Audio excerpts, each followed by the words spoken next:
My therapist asked who the visitor was. Apparently, I'd mentioned them in every session, and I have no memory of it. My therapist has a particular way of asking questions she already knows the answer to. A slight pause before the sentence, a careful neutrality in her expression that she's clearly worked hard to develop, and that I have, over 2 years of weekly sessions, learned to read like weather. When Dr. Ellison looks like she's feeling nothing, she's feeling something specific. I'd just never been the subject of it before. We were 40 minutes into what had been, up to that point, an unremarkable session. Routine maintenance, I called it privately. The weekly check-in, the mood inventory, the slow untangling of whatever the past 7 days had knotted up. I'd been seeing her for anxiety and disrupted sleep, both of which I'd been managing reasonably well. Nothing dramatic, nothing that warranted that expression. She set her pen down on the notepad in her lap. That was the tell. Ellison almost never set her pen down mid-session. "I want to ask you about something," she said. "And I'd like you to just sit with it for a moment before you respond. Don't rush." I said, "Okay." Over the course of our sessions, going back roughly 4 months, you've made references, fairly consistent references, to someone you call the visitor. She said it the way you say a title rather than a description, with a weight that suggested the capital letter was intentional. You've mentioned them in passing, sometimes briefly, sometimes at more length. I've been tracking it because the references kept recurring and I wasn't sure of the context. A pause. "Can you tell me who the visitor is?" I looked at her. The clock on the wall behind her head said 3:18 p.m. Outside her window, the afternoon was doing something gray and half-hearted with the light, the kind of October sky that can't decide between overcast and rain. Somewhere in the building, a door closed. "I don't know what you're talking about," I said. "My name is Nora. I'm 31. I live alone in an apartment on the 4th floor of a building that was converted from a textile factory sometime in the 90s. Exposed brick, high ceilings, radiators that clank to life in October like they're clearing their throats after a long summer. I moved in 3 years ago because the space was beautiful and the rent was manageable, and I liked the idea of all those high windows letting in the sky. I work in graphic design, mostly remote, mostly solitary, which suits me. I am the kind of person who has always been comfortable with quiet. I tell you this because I want you to understand the shape of my life before I understood what was in it. I'd been sleeping badly for about 6 months before I started seeing Ellison. Nothing dramatic, just a fragmentation, a tendency to surface at 2 or 3 in the morning from dreams I couldn't hold on to, lying in the dark of my apartment, feeling vaguely wrong in a way I couldn't locate or name. I wasn't distressed exactly, more like slightly out of tune. My GP referred me to Ellison, who was warm and precise in equal measure, and I had found the sessions genuinely useful in the way of something that quietly reorganizes what you thought you already understood about yourself. I had not, to my knowledge, ever mentioned anyone called the visitor. "You don't have any recollection of it," Ellison said. Careful phrasing, not "you're wrong" or "are you sure?" but a clean restatement that left room for what we both needed to examine. "No, none at all." I held her gaze because I wanted her to be able to see that I wasn't deflecting. "What did I say, specifically?" She picked up the pen again. Not to write, just to have it. "The first mention was about 4 months ago. You were describing a period of disrupted sleep, and you said, almost incidentally, that it had been worse on the nights the visitor came. You moved past it quickly, and I noted it, but didn't interrupt the thread we were on. The following week, you mentioned that the visitor had been quiet lately, which seemed like a good sign. And then, over the subsequent sessions, references recurred. Always in the same tone, matter of fact. The way you'd reference a neighbor or a recurring dream." I stared at her. "The visitor came again last week," she said quietly. "You said that to me, 10 days ago, in this room, in that chair. You said it and then talked about a project deadline you were stressed about, and we never circled back to it. 10 days ago, I had sat in that chair and said those words, and I had zero, not partial, not fuzzy, but zero memory of it. I know what you're thinking because I thought it immediately. Dissociation, memory gaps. The clinical vocabulary for the space between what a person does and what they retain. I'd read enough and spent enough time in that office to know the landscape. I understood that people could say things in the particular lowered guard state of therapy that they didn't consciously encode. That sessions could surface material from places the waking mind kept locked. That none of this was necessarily alarming. I tried to hold that. I tried to let it be the explanation. But here's the thing that wouldn't let me rest. Ellison was describing a pattern of references that was consistent, contextual, and specific. Not fragments, not slipped words. Complete thoughts, embedded in coherent sentences across 4 months of weekly sessions. That wasn't the surface scatter of unguarded speech. That was someone talking about something they knew. Somewhere inside me, below wherever I was able to look, I'd been telling my therapist about the visitor every single week, and I had no idea who they were. The radiator in the corner of Ellison's office knocked once, settling into its heat. The rain that had been threatening all afternoon finally made up its mind and began against the window, soft and without urgency, like it had all the time in the world. "Nora," Ellison said. Her voice was steady and careful in a way that made the steadiness itself feel like information. "I'd like to spend the rest of our session on this. Is that okay?" I said yes. I was already afraid. Ellison had printed the relevant session notes. She didn't present them all at once. She walked me through them in order, reading aloud in that measured voice, and I sat in the chair I'd sat in every week for 2 years and listened to myself say things I had no memory of saying. She had flagged the references with a small asterisk in the margin. There were 11 of them across 16 sessions. The first was the one she'd described, worse on the nights the visitor came, embedded in a longer passage about disrupted sleep. Reading it back, in her voice, I could almost hear the cadence of it, the way I apparently said it, casually, almost as a throwaway. The contextual detail offered without emphasis, the way you'd mention the weather affected your commute. The second reference, 2 weeks later. The visitor was in the hallway again last night, but they didn't come in. Said, according to the note, while discussing a work deadline. The third, I've started leaving the light on. The visitor doesn't like the light. I made her stop there. I said that. Yes. I said the visitor doesn't like the light. That's in the notes. She kept her voice level. Does anything about that feel familiar? Not necessarily a memory, just a feeling of recognition and association. I turned it over, tried to find the edges of it, some texture of familiarity. There was nothing. It was like being handed a sentence written in your own handwriting that you had no memory of writing. The style recognizable, the content foreign. I shook my head. She continued through the list. The visitor was watching me sleep. I could feel it even before I woke up. That one was from 6 weeks ago. I had said it, apparently, and then pivoted to a conversation about calling my mother, which I'd been putting off. And Ellison had followed the pivot, because at the time she'd thought the visitor was a person I'd chosen not to elaborate on. That's why I didn't push, she said, setting the notes down. The references always appeared mid-thought and moved past quickly. The way you'd mention a person who had established context, I assumed you'd introduced them in a session I'd missed, or one where the framing had been brief enough that I hadn't flagged it. But you kept the notes. I flag anything that recurs, she said simply. Pattern recognition is part of this work. I thought about the apartment.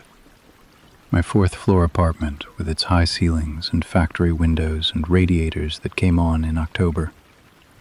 My apartment where I lived alone and had always lived alone, and where I kept, apparently, a light on at night because something that came to my hallway didn't like it. "Do you think I know what this is?" I asked. "Somewhere. Do you think there's a part of me that knows?" Ellison chose her words the way she always did, with a deliberateness that was the opposite of evasion. "I think there's material you're carrying that you haven't been able to access consciously. Whether that's because it's something you've witnessed and dissociated from, something you've constructed as a response to the sleep disruption, or something else. I don't want to speculate ahead of the evidence." She paused. "I'd like to try something, if you're willing. A light relaxation exercise. Nothing clinical, nothing invasive. I just want to see if we can soften the boundary between what you're consciously holding and what might be underneath it. It's entirely your choice." I agreed. Of course I agreed, and needed to know. She had me close my eyes and focus on my breathing. Standard, the kind of grounding technique I'd used before when the anxiety spiked. In through the nose, 4 counts. Hold for 4. Out through the mouth. The rain against the window provided a rhythm that was almost convenient, steady and soft. I felt my shoulders drop. The clench across my chest loosened incrementally. Ellison spoke slowly, directing my attention inward. She asked me to picture my apartment. The front door, the hallway past it, the one I walked every night between the kitchen and the bedroom. The particular quality of the light in that hallway at night, or the absence of light before I'd started leaving the lamp on. Something shifted. Not a memory, not with the clean edges and sequential logic of an actual recalled event. More like pressure. The sensation of something pressing against glass from the other side, present and shapeful without breaking through. I kept my breathing even. Ellison's voice continued, unhurried. She asked me to notice if there was anyone in the hallway. The pressure increased. "Yes," I said, and my voice came out lower and more certain than I expected. And I felt a cold thread move through me from the base of my spine to the back of my skull. "Can you describe what you see?" I tried. The shape of something in the dark of the hallway, not in detail, not with features, but present in the specific way that things in the dark declare themselves to peripheral vision before you can look at them directly. Tall. Still. The quality of stillness that isn't the absence of motion, but the suppression of it. The way something that could move is choosing, deliberately, not to. "It's watching," I said. "The visitor." "Yes." "Do you recognize them?" I tried to look directly at it, and the image slid sideways like something on a wet surface. My breathing had shortened without my noticing. Ellison's voice came back, gently pulling the edges of the exercise loose, guiding me back up through the layers of it. By the time I opened my eyes, the room had gone slightly dim. The October afternoon had made its decision about the rain, and the light had dropped without my registering it. I felt wrung out. The specific exhaustion of something exposed. "I know it's there," I said. The words felt both new and very old. "I've always known it's there, I don't know how long." Ellison made a note. Something in her expression had shifted almost imperceptibly. Not alarm, but a particular quality of attention, the sharpening of someone who has found the thread they were looking for. "I'd like to see you twice a week for the next month," she said. "If you're open to that, twice a week." Not a suggestion she made casually. In 2 years, she had never suggested increasing frequency. I understood what it meant without her having to say it. Whatever was in those notes, whatever had surfaced in that exercise, she wasn't done with it. Neither was I. I drove home through the rain with both hands on the wheel and every traffic light feeling longer than it should. The apartment was dark when I got in. I hit every light switch in the entryway before I'd fully closed the door behind me. The hallway was empty. I stood at one end of it and looked at the other end and told myself that was the only fact that mattered right now. It was empty. It was just a hallway. The first twice-weekly session was on a Thursday. Ellison had asked me in the days between to keep a notebook. Not a journal, she was specific about that distinction. Not a record of feelings or processed thoughts, but something closer to raw observation. Whatever I noticed in the apartment, sounds, sensations, the quality of sleep, anything that felt adjacent to what we'd been discussing. Don't analyze it, she said. Don't decide what's worth writing down. Write it all. I filled 4 pages in 3 days. The first entry was practical.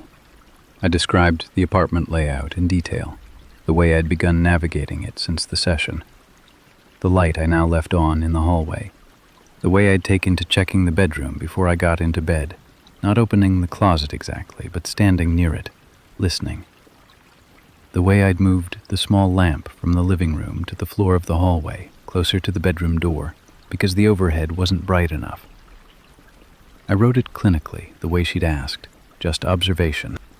The second entry was harder to explain. I'd woken at 2:40 a.m. on the Wednesday, not from a dream, not from a sound, but from the particular quality of wakefulness that arrives fully formed, as if something had reached in and switched a circuit.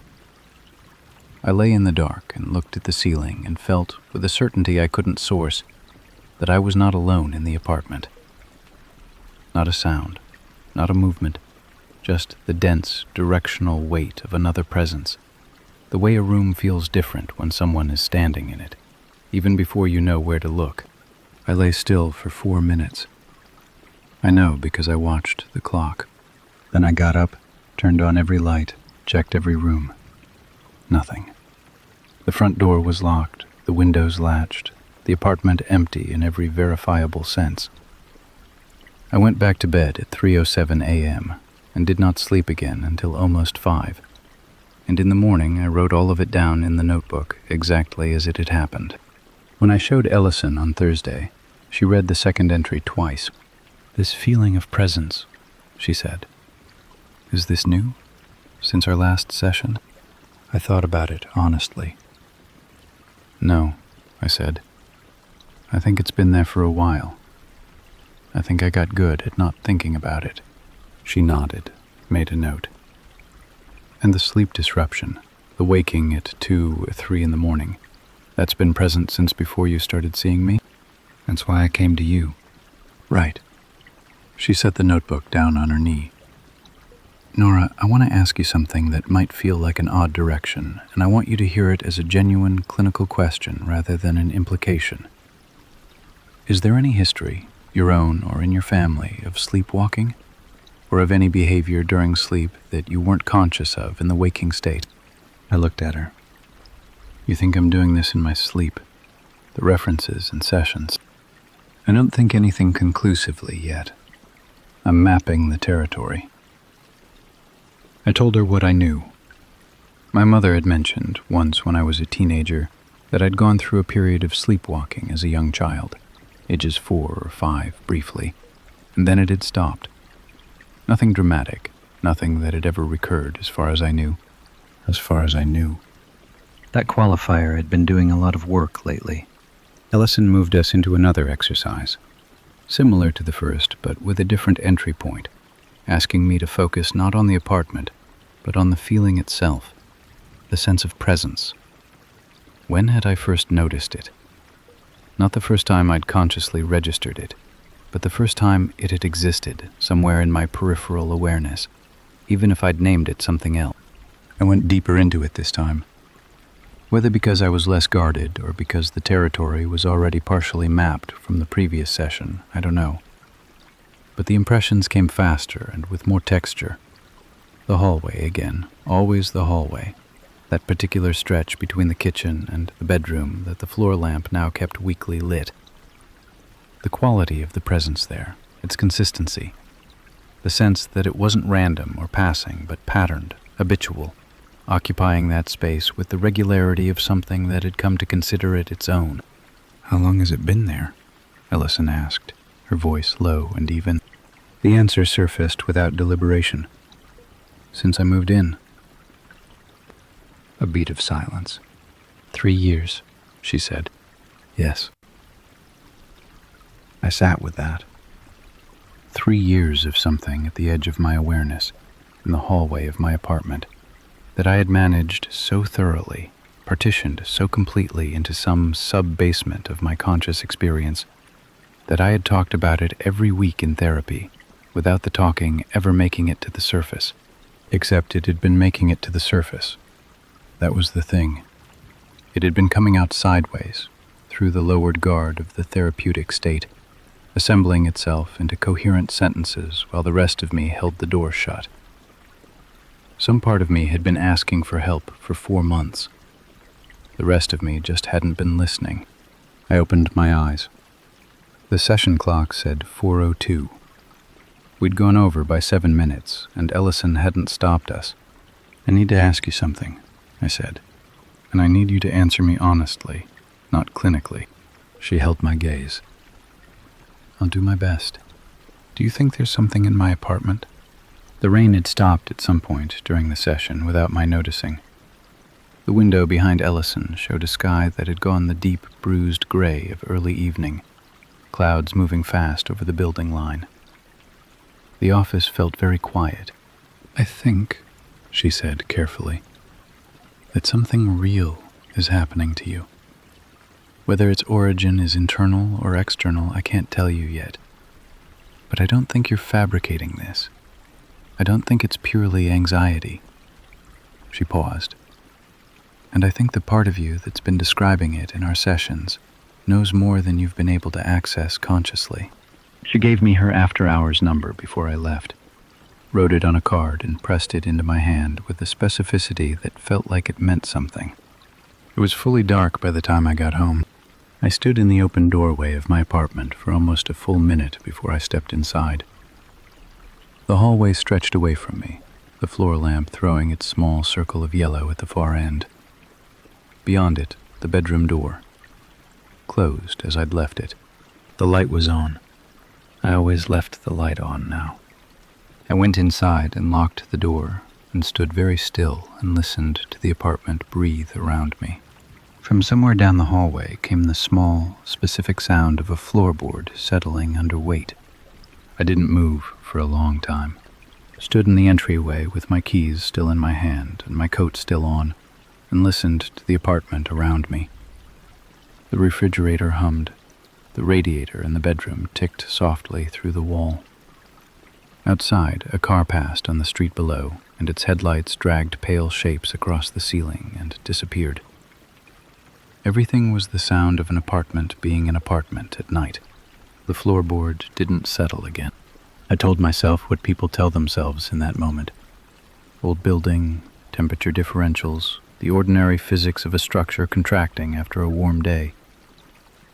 I had lived there 3 years. The floors settled. They always had. I knew every creak of that apartment by now, the way you absorb the sounds of a place you've slept in long enough that silence and noise have stopped being different categories and collapsed into a single familiar texture. Except, and here was the thing I couldn't flatten, I had lived there 3 years, and in those 3 years some part of me had apparently been aware of something in that hallway consistently enough to report it to my therapist week after week. The floors settling was a reasonable explanation. Reasonable explanations were what I had been surviving on for months. I was running low. I walked the apartment. Kitchen, living room, bathroom, bedroom. Lights on as I entered each one. Door open against the wall before I stepped through. The closet, which I had been avoiding opening directly for 2 weeks, I pulled wide and held the door back and looked at winter coats and a vacuum cleaner and the box of books I'd never unpacked. And nothing else. I sat on the edge of my bed and called my friend Simone. She answered with the particular alertness of someone who reads the time before they read the name. It was almost 9, not late, but late enough that a call rather than a text registers as a thing with weight. I told her I was fine, which was partly true, and then told her what wasn't fine, which took considerably longer. Simone was one of those listeners who didn't interrupt, who let things land before she responded. and I was grateful for that because I needed to say it all in sequence before any of it made sense. The sessions, the notes, the exercises, the 3 years, the floorboard. When I finished, there was a brief quiet. "Nora," she said, "do you want me to come over?" I said no. I said it quickly and meant it. Not because I wasn't afraid, but because there was something in me that needed to be in that apartment without a buffer. Needed to either find the thing or definitively fail to find it. And having someone else there would let me postpone that in the way company always lets you postpone the hard interior work. Simone understood. She said she'd stay on the phone as long as I needed. I told her I'd call her in the morning. I did not sleep well. Not badly in the way of before. Not the fragmented surfacing, the vague wrongness I'd been managing for months. This was different. This was lying in the dark with my eyes open and the floor lamp burning its small yellow light under the bedroom door and every cell of me oriented toward the hallway. Listening. Waiting for the creak or the settling or the absence of sound that is somehow louder than sound. At 3:11 a.m. I heard it. Not a floorboard this time. Softer than that. A displacement of air, almost. The particular way a space shifts when something moves through it. I know how that sounds. I know it sounds like the description of nothing. But there is a quality to air in an enclosed space that changes when it stops being empty. And I had apparently been sensitive to that quality for 3 years. And lying in that bed in the dark, I felt it register in my body before my brain could debate it. Something in the hallway had moved. I did not get up. I'm honest enough about myself to tell you that and not dress it up. I lay completely still with my hands flat at my sides and my eyes on the thin line of lamplight under the door, and I did not move. This is the thing that people don't want to say about fear, the real, deep, physical kind, which is that it very often doesn't produce action. It produces stillness, a locking down. Every resource the body has redirected toward the single function of listening. The line of light under the door. I watched it. Steady, unchanged, the small, consistent yellow of the lamp on the hallway floor. And then, slowly, starting from the left side of the door, a shadow. Not a sudden interruption, a gradual encroachment, the way shadows move when the thing casting them is moving slowly, deliberately, in no particular hurry. It reached the center of the door frame and stopped. Something was standing on the other side of my bedroom door. I know the rational explanations. I know them the way I know my own address, automatically, completely. A trick of light, a shift in the lamp position. The particular hallucinatory vividness that sleep deprivation paints onto ordinary things at 3 in the morning. I had been primed by weeks of therapeutic excavation to find what I was looking for, and finding it in a shadow under a door was exactly the kind of thing a primed and exhausted brain would manufacture. I held all of that in one hand. In the other hand, I held the fact that the shadow did not move for 4 minutes and 38 seconds.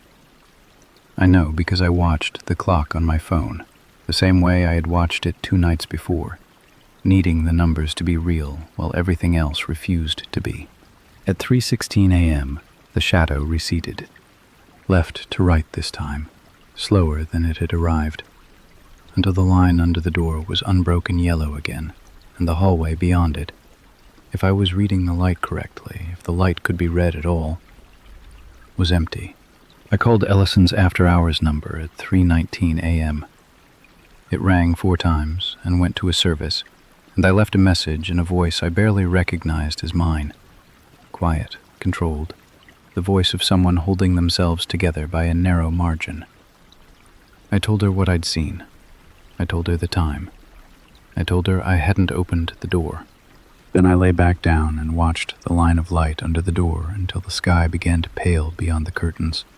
And somewhere around 5:30, exhaustion outran fear, and I slept. Ellison called me back at 7:43. She asked me one question before anything else. Did you go into the hallway at any point last night? Any point at all? Even briefly, even half asleep? I said no. Definitely, completely no.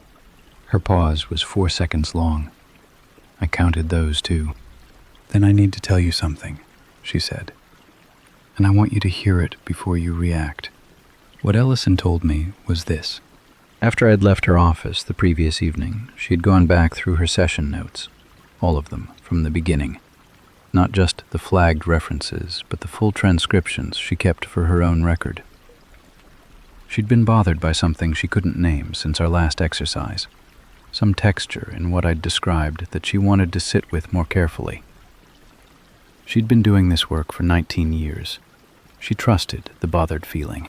In the notes from our very first session, 14 months before she ever flagged a visitor reference, there was a line she had written to herself in the margin.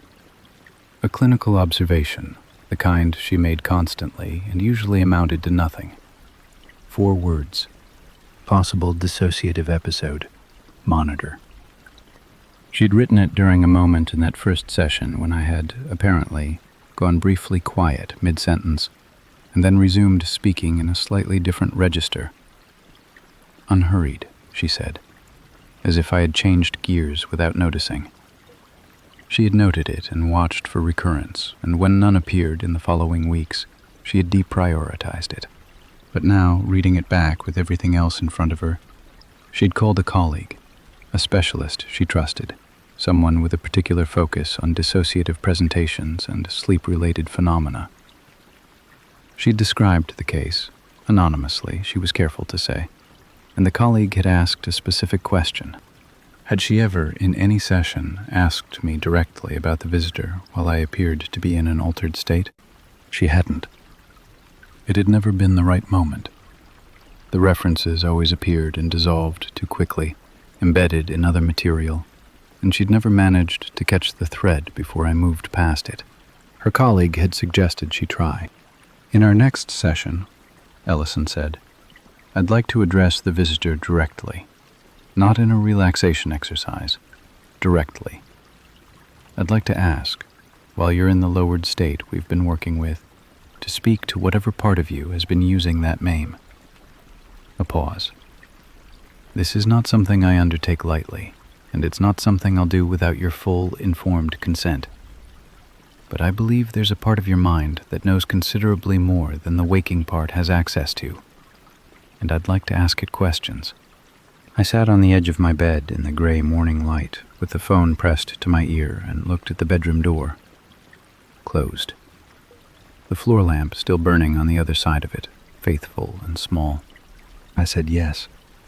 The session was 2 days later, a Friday, late afternoon, the rain coming down in sheets by the time I arrived. The kind of hard, purposeful autumn rain that makes the city sound like it's being rinsed. Ellison's office was warm, and the lamp in the corner was on, and she had rearranged the furniture slightly, her chair closer to mine than usual. I noticed that, the proximity of it. She walked me down into the relaxed state carefully, and I went more easily than I had before, the path already worn from the previous sessions. She waited until my breathing was fully even. Then she asked, quietly and without preamble, if the visitor was present. I don't remember what happened next. I want to be clear about that because it's the most important thing I can tell you about that session. I was there. I was physically in that room, my body in that chair, my voice making sounds. And I have no memory of the following 22 minutes. Ellison's recording, she asked my consent to record, which I gave, captured everything. I have listened to it twice, once the day after and once about a month later when I felt ready to hear it again. The voice on the recording is mine. The cadence is slightly different, slower, more deliberate, with longer pauses between sentences. Less like me talking and more like me being translated. Ellison asked who the visitor was. The voice on the recording said, I don't have a name. She never gave me one. Ellison asked how long the visitor had been in the apartment. since she moved in. She needed something to be there. So I was. Ellison asked if the visitor was something to be afraid of. A pause of almost 10 seconds on the recording. Then, she was afraid of being alone. I was the thing she made to not be alone. I don't think she knew she made me. I've listened to those words in my own voice more times than I can count, and I still don't know what to do with them. Ellison's professional assessment, delivered carefully and across several follow-up sessions, was that what the recording captured was a dissociated part of my own psychology, a fragment that had formed in response to prolonged isolation and anxiety, and had existed at the threshold of my conscious awareness for the full 3 years I'd been in that apartment. Not an external entity, not something supernatural, a piece of myself that I had partitioned off so completely that it had developed, in my own interior language, into something that moved through hallways and stood behind doors, and was referred to by a title rather than a name. She said this was not as uncommon as I might think. She said the work now was integration, not exorcism, not erasure, but the slow, careful work of letting the separated part back into the whole, understanding what it was carrying and why it had needed to be separate. I have been doing that work for 7 months.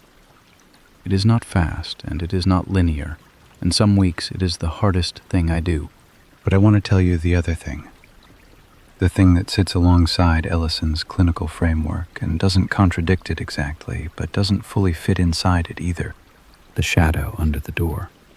I described it to Ellison in the same session where she told me about the colleague, the recording, the dissociated fragment. I described it precisely. The gradual encroachment from the left, the stillness at the center, the 4 minutes and 38 seconds, the slow withdrawal. I asked her, if the visitor was a part of me, was I the one standing in the hallway at 3:11 a.m.? Had I gotten up in a dissociated state, stood outside my own bedroom door for nearly 5 minutes, and gone back to the living room without any conscious knowledge of it? She said it was possible. She said sleepwalking and dissociation had documented overlap. She said the body could move through a space with a completeness that left no conscious trace. I asked her if she believed that was what happened.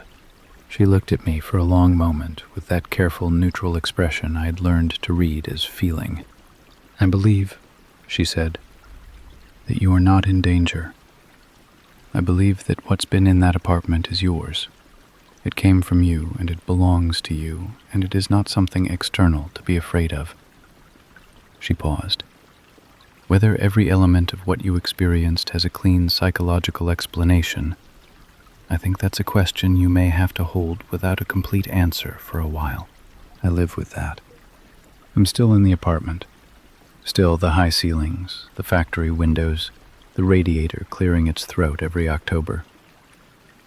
I moved the lamp back to the living room about 2 months ago.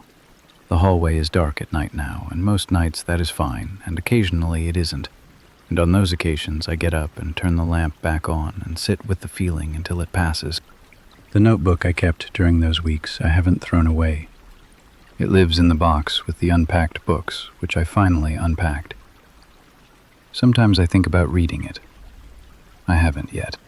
Ellison said something in one of our recent sessions that I keep returning to.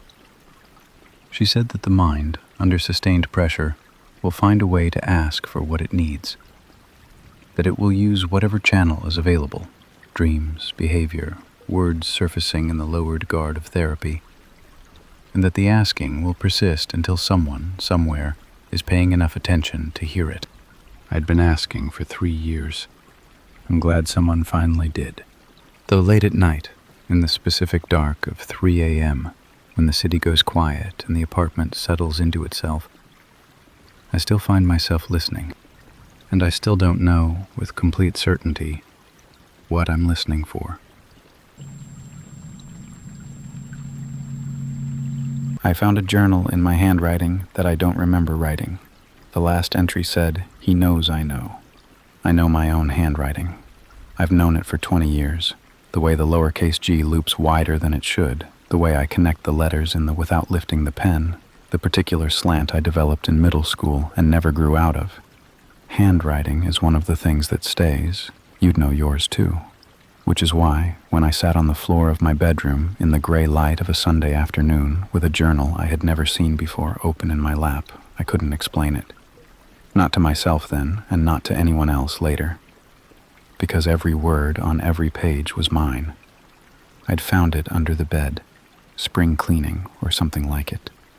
I'd been in the house for 8 months by then and had accumulated the particular density of objects that builds up when you're not paying attention, and I'd finally decided to deal with it. Pulled everything out from under the bed frame, a shoebox of old cables, a library book 3 months overdue, a cardigan I'd been blaming the dryer for losing, and the journal, black cover, medium-sized, the kind you can buy anywhere. It landed on the floorboards with the cover open. I almost didn't look at it. Almost kicked it toward the pile and kept moving. The handwriting on the open page stopped me. It was mine. I knew it immediately, before I'd read a single word. The shape and weight of it, the way it sat on the page. I picked it up the way you pick up something you're not sure is real, and I read the open entry, and then I turned back to the beginning, and I read that too. It was a record of my life, not in abstract, in specific, in granular, in the kind of detail that only exists inside a single person's perspective. The first entry was dated 8 weeks prior, a Wednesday. I had gone to the farmer's market on that Wednesday. I was almost certain of it. I bought coffee from the stand near the entrance and a bag of blood oranges that I'd forgotten about and found shriveled at the back of the fruit bowl 2 weeks later. The entry described this: the cold of the morning, the paper cup, the weight of the bag, the walk home along the river path instead of the direct route because the light was good. I sat on the floor and read for 40 minutes. Every entry was like this: my days, my habits, my small private observations about the world around me, the neighbor's new dog, the leak in the kitchen tap I'd been meaning to report, the specific tiredness of a Thursday after a hard week. The voice was mine too, not just the handwriting. The way I moved through a sentence, the things I noticed and the things I skipped over. I have kept journals before. I know what my journal voice sounds like. This was it. But I had not written these entries. I knew this with the specific certainty that coexists, infuriatingly, with complete inability to prove it. I kept no journal currently. The last one I'd kept with any regularity was 4 years ago, a different book entirely, tucked in a box in my mother's attic. I had not written in any journal for 4 years, and I had not bought this one, and I had not put it under my bed, and yet here it was, 8 weeks of my life, recorded in my handwriting on pages that smelled faintly of the same cedar drawer liner I used in my bedside table. I tried the obvious explanation on for size: dissociation. I'd read about it, the mind operating on a kind of autopilot during high-stress periods, actions taken and not recorded in conscious memory. I had been stressed lately. The move, the new job, the quiet, accumulated weight of living alone in an unfamiliar house for the first time. I sat with the explanation and tried to make it fit and couldn't quite get it to lie flat. Because the entries weren't just records of things I'd done. They were records of things I'd noticed. Passing thoughts, minor observations, the particular texture of a Tuesday morning, the kind of content that doesn't generate itself without a present and attentive mind doing the generating. These weren't the entries of someone running on autopilot. They were the entries of someone paying close attention. I turned to the last page. The final entry was short, 4 lines, dated 3 days from now. Not today, not yesterday. 3 days from now, a date I hadn't reached yet. At the top of the page, the date written in my hand. Below it, in the same hand, 4 lines that I read 3 times before I let myself process them. I've been watching him watch me. 6 weeks now. I know who he is, and I know what he wants, and I know he hasn't decided yet. But something changed this week. The way he stood outside on Tuesday. The way he came back. He knows I know. I was still sitting on the floor when the room got dark around me. I hadn't moved to turn a lamp on.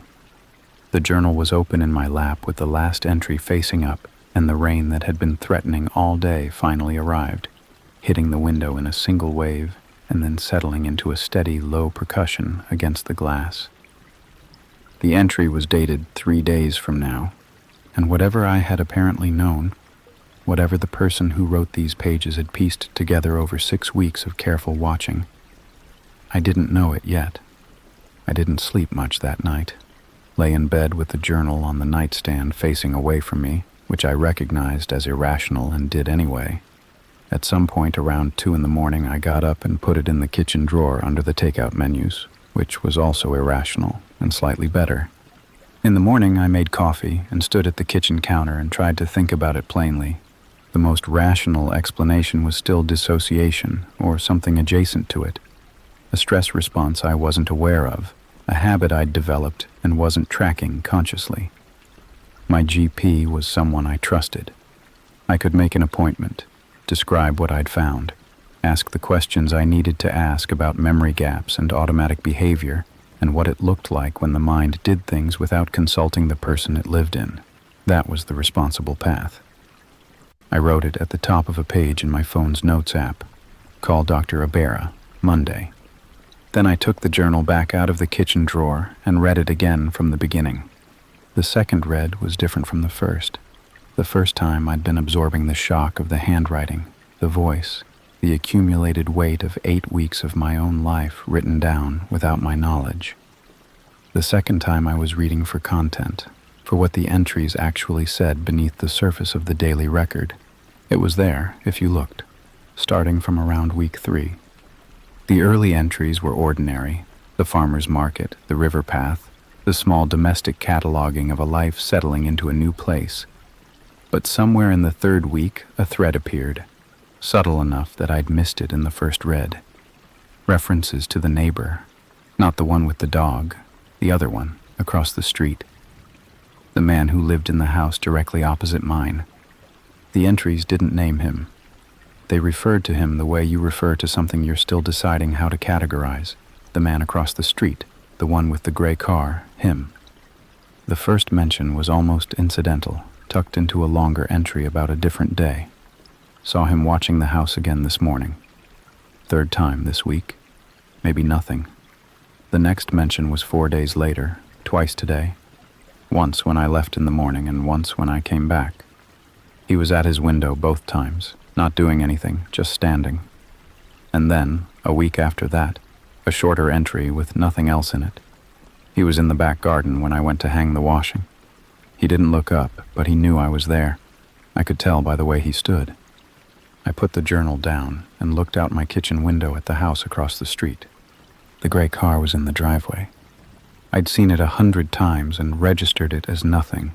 Background, the ordinary visual texture of a residential street that I hadn't yet learned to read as mine. I looked at it now with different eyes. The car, the house, the front window with its curtain pulled most of the way across, a gap of maybe 6 inches on the left side, enough to see through, enough to see from. I didn't know my neighbor across the street, not his name, not anything beyond the visual fact of him.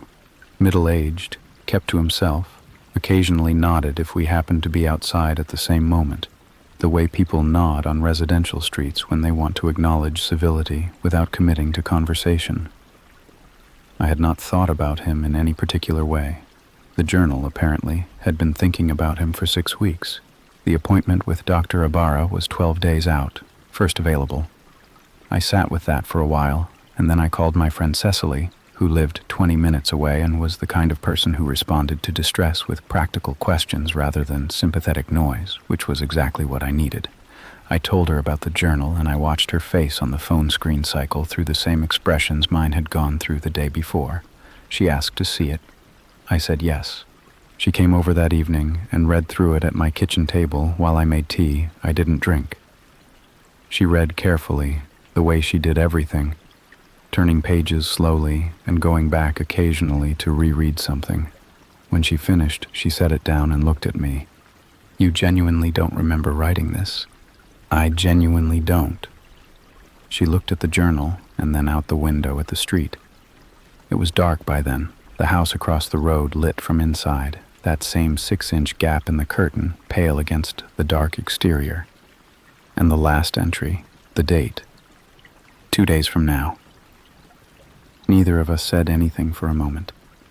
The rain from the previous day had held off, but the night was damp and close, and somewhere down the street a car door closed, and I watched Cecily's eyes go to the window without meaning to. "You have 2 options as I see it," she said finally, with the deliberateness of someone who has been quietly ordering her thoughts for the past hour.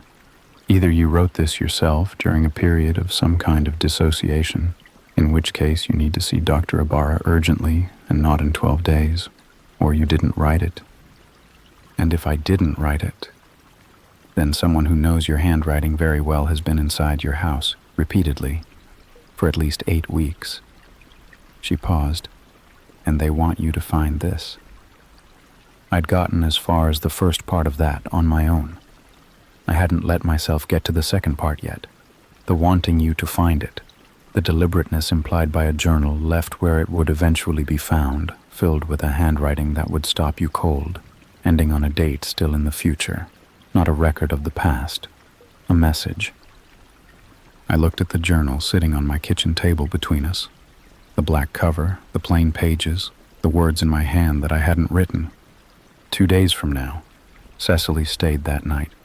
Didn't offer, didn't ask, just said she wasn't leaving and put her coat over the back of the kitchen chair like the matter was settled. I didn't argue. We pushed the kitchen table against the back door before we went to sleep, which felt equal parts practical and absurd, and I lay in the dark listening to the house breathe and thought about locks.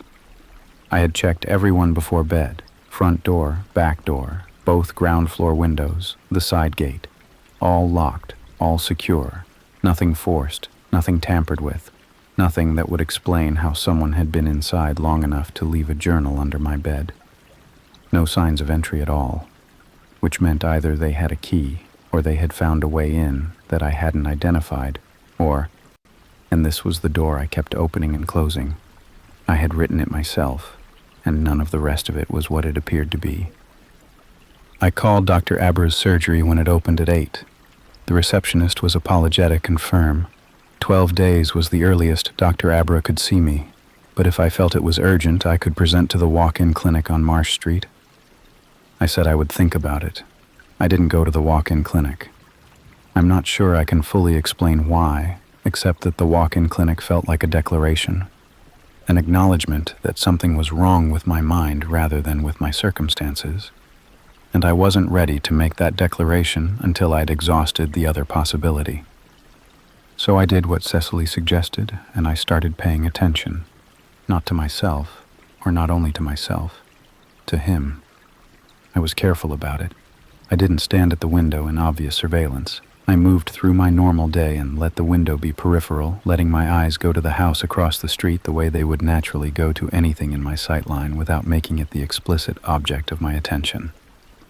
The journal had described his pattern as morning and evening, heaviest on the days I worked from home. I worked from home Mondays and Thursdays. It was Monday. By 10 in the morning, I had seen him at the window twice. Both times the same, standing in the gap between the curtain and the frame, facing out, still. Not pretending to do something else, not cleaning the glass or adjusting the curtain or any of the minor actions that would make the standing there legible. Just standing, watching the front of my house with the particular patience of someone who has been doing it long enough that the patience has become effortless. I wrote it down. Time, duration, which window, ground floor, left of the front door, that same 6-inch gap. I used my own notebook, a fresh one I'd bought that morning, specifically to keep the record separate from the one I hadn't written. The act of writing it down had a strange doubling quality that I was aware of and tried not to think about too hard. Cecily had gone to work but was coming back that evening. In the hours between, I found myself doing an inventory of my house with new eyes, not looking for signs of forced entry, which I'd already done, but looking for signs of presence, of someone having been in the rooms and moved through them. It's a different kind of looking, and harder to execute clearly, because you're working against your own imprecise memory of where things were. The hairbrush on the bathroom shelf, had it always been on that side? The paperback on the arm of the sofa, face down on a page I didn't remember stopping at. Had I left it there, or had I left it in the bedroom? Small displacements, any of which could be mine, none of which I could confirm either way. The uncertainty was its own kind of answer. I found the second journal at 2:30. This one was in my wardrobe, not hidden, sitting on the shelf above the hanging rail where I kept folded jumpers, tucked between two of them with the spine facing out. Black cover, same as the first. Same size, same paper stock. I pulled it out with a feeling I can only describe as the bottom dropping out of something. Not surprise exactly, more like the awful confirmation of a thing you'd been hoping wouldn't be confirmed. It was empty, every page blank. I went through it twice, front to back, holding the pages to the light, looking for impressions or faded ink or anything. Nothing. A blank journal, identical to the first, placed in my wardrobe between my jumpers at some point during the 8 months I'd lived in this house, waiting to be filled. I sat on the edge of my bed and held the empty journal in both hands and tried to breathe steadily. Outside, across the street, the gray car sat in the driveway and the curtain was drawn all the way across and nothing moved. The house looked sealed from the outside. Ordinary. The house of someone not home, or someone asleep, or someone simply living their life behind closed curtains the way millions of people do every day. He was in there. I was as certain of this as I had been certain of my own handwriting, that wordless bodily knowing that arrives before the reasoning catches up. He was in there, and he had been watching my house for 6 weeks, and somewhere in the past 8 months he had been inside mine. The journal said so. The empty journal said something worse, that whatever he had started, he didn't consider it finished. I called the police at 3:00. Not the non-emergency line. I called 999, which in retrospect was perhaps not the correct threshold, but I was alone in a house with 2 journals I hadn't written and a man standing at a window across the street, and the last entry in the first journal said, "He knows I know," and I did not feel like a non-emergency. The dispatcher was calm and clear. She asked the right questions. She told me 2 officers would be with me within the hour and that I should lock my doors, stay away from the windows, and call back immediately if anything changed. I went and sat in the hallway, no windows, center of the house, and waited. The rain started again at 3:20, light at first and then steadier, drumming against the front door 6 inches from where I sat with my back against the wall and my phone in my hand and the 2 journals on the floor beside me. The blank one and the one with the last entry, dated tomorrow. Tomorrow. The 2 officers who came were thorough and took it seriously, which I had not fully allowed myself to expect. A man and a woman, both younger than me, who stood in my kitchen and read the journal without rushing and asked careful questions about the timeline, the neighbor, the locks, the 8 months of residency before I found it. They went through the house room by room. They noted the journals as potential evidence and asked my permission to photograph the pages. I said yes to everything. Then they crossed the street and knocked on his door. I watched from the hallway, the one angle the front window allowed without being visible from outside. The female officer knocked twice. The door opened after a long moment, long enough that I had started to construct the scenario in which he didn't answer, in which the house was empty, in which he had already gone somewhere and taken whatever he knew with him. But the door opened. I couldn't see him clearly from that distance and that angle, just the shape of him in the doorway, the officer's posture shifting into the particular stance of a professional conversation with someone who may or may not be cooperative. The conversation lasted 11 minutes. I counted. When the officers came back across the street, their faces told me something had happened, but not what. The woman, her name was P.C. Hadley, sat with me at the kitchen table and explained. He had been cooperative. He had denied any knowledge of the journal, denied ever entering my house, denied any behavior that could be characterized as surveillance. He had an explanation for every instance of standing at his window that reduced down, if you were inclined toward charitable interpretation, to a man who spent a lot of time at home and had a window that faced the street. Nothing he had said gave them grounds to do anything beyond note the complaint and advise me to contact them again if I had further concerns. "But the journal," I said. "We can't establish how it came to be in your house," P.C. Hadley said carefully. "Or the second one. Without evidence of forced entry or a direct admission, we're limited in what we can action tonight." She paused. "We can request a welfare check and log this as a concern, which creates a record. That's not nothing. If anything further happens, the record is there." I understood. I didn't like it, but I understood the shape of it, the gap between what I knew and what could be proved, which is a gap that many of these situations live in indefinitely. I thanked them. They left me their direct numbers. P.C. Hadley paused at the door and said, "Is there somewhere you can stay tonight?" Cecily came back at 6. I'd texted her after the officers left, and she had canceled whatever she'd had planned in a single message and come straight from work, still in her work clothes, carrying an overnight bag she'd clearly packed in under 4 minutes. She listened to the debrief at the kitchen table, and then she said, "You're not sleeping here tonight." I didn't argue. We were upstairs, Cecily packing a bag for me while I sat on the bed watching, when I heard the front gate. Not a knock at the door.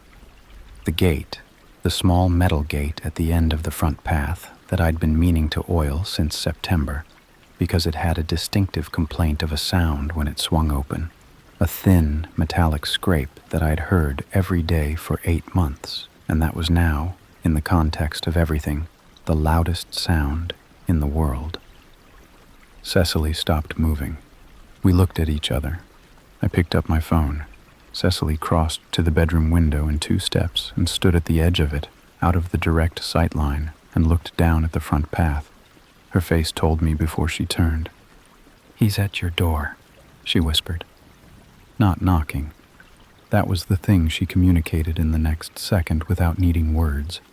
The slight widening of her eyes, the quality of her stillness. He was at the door, but he wasn't knocking. Just standing there on the front step in the rain that had been coming and going all day, not doing anything, the same patient nothing he'd been doing at his window for 6 weeks. I called P.C. Hadley, got through on the second ring, kept my voice low and even, and told her what was happening. "He's at my front door. He's not knocking. He's just standing there." She told me to stay upstairs, away from the windows.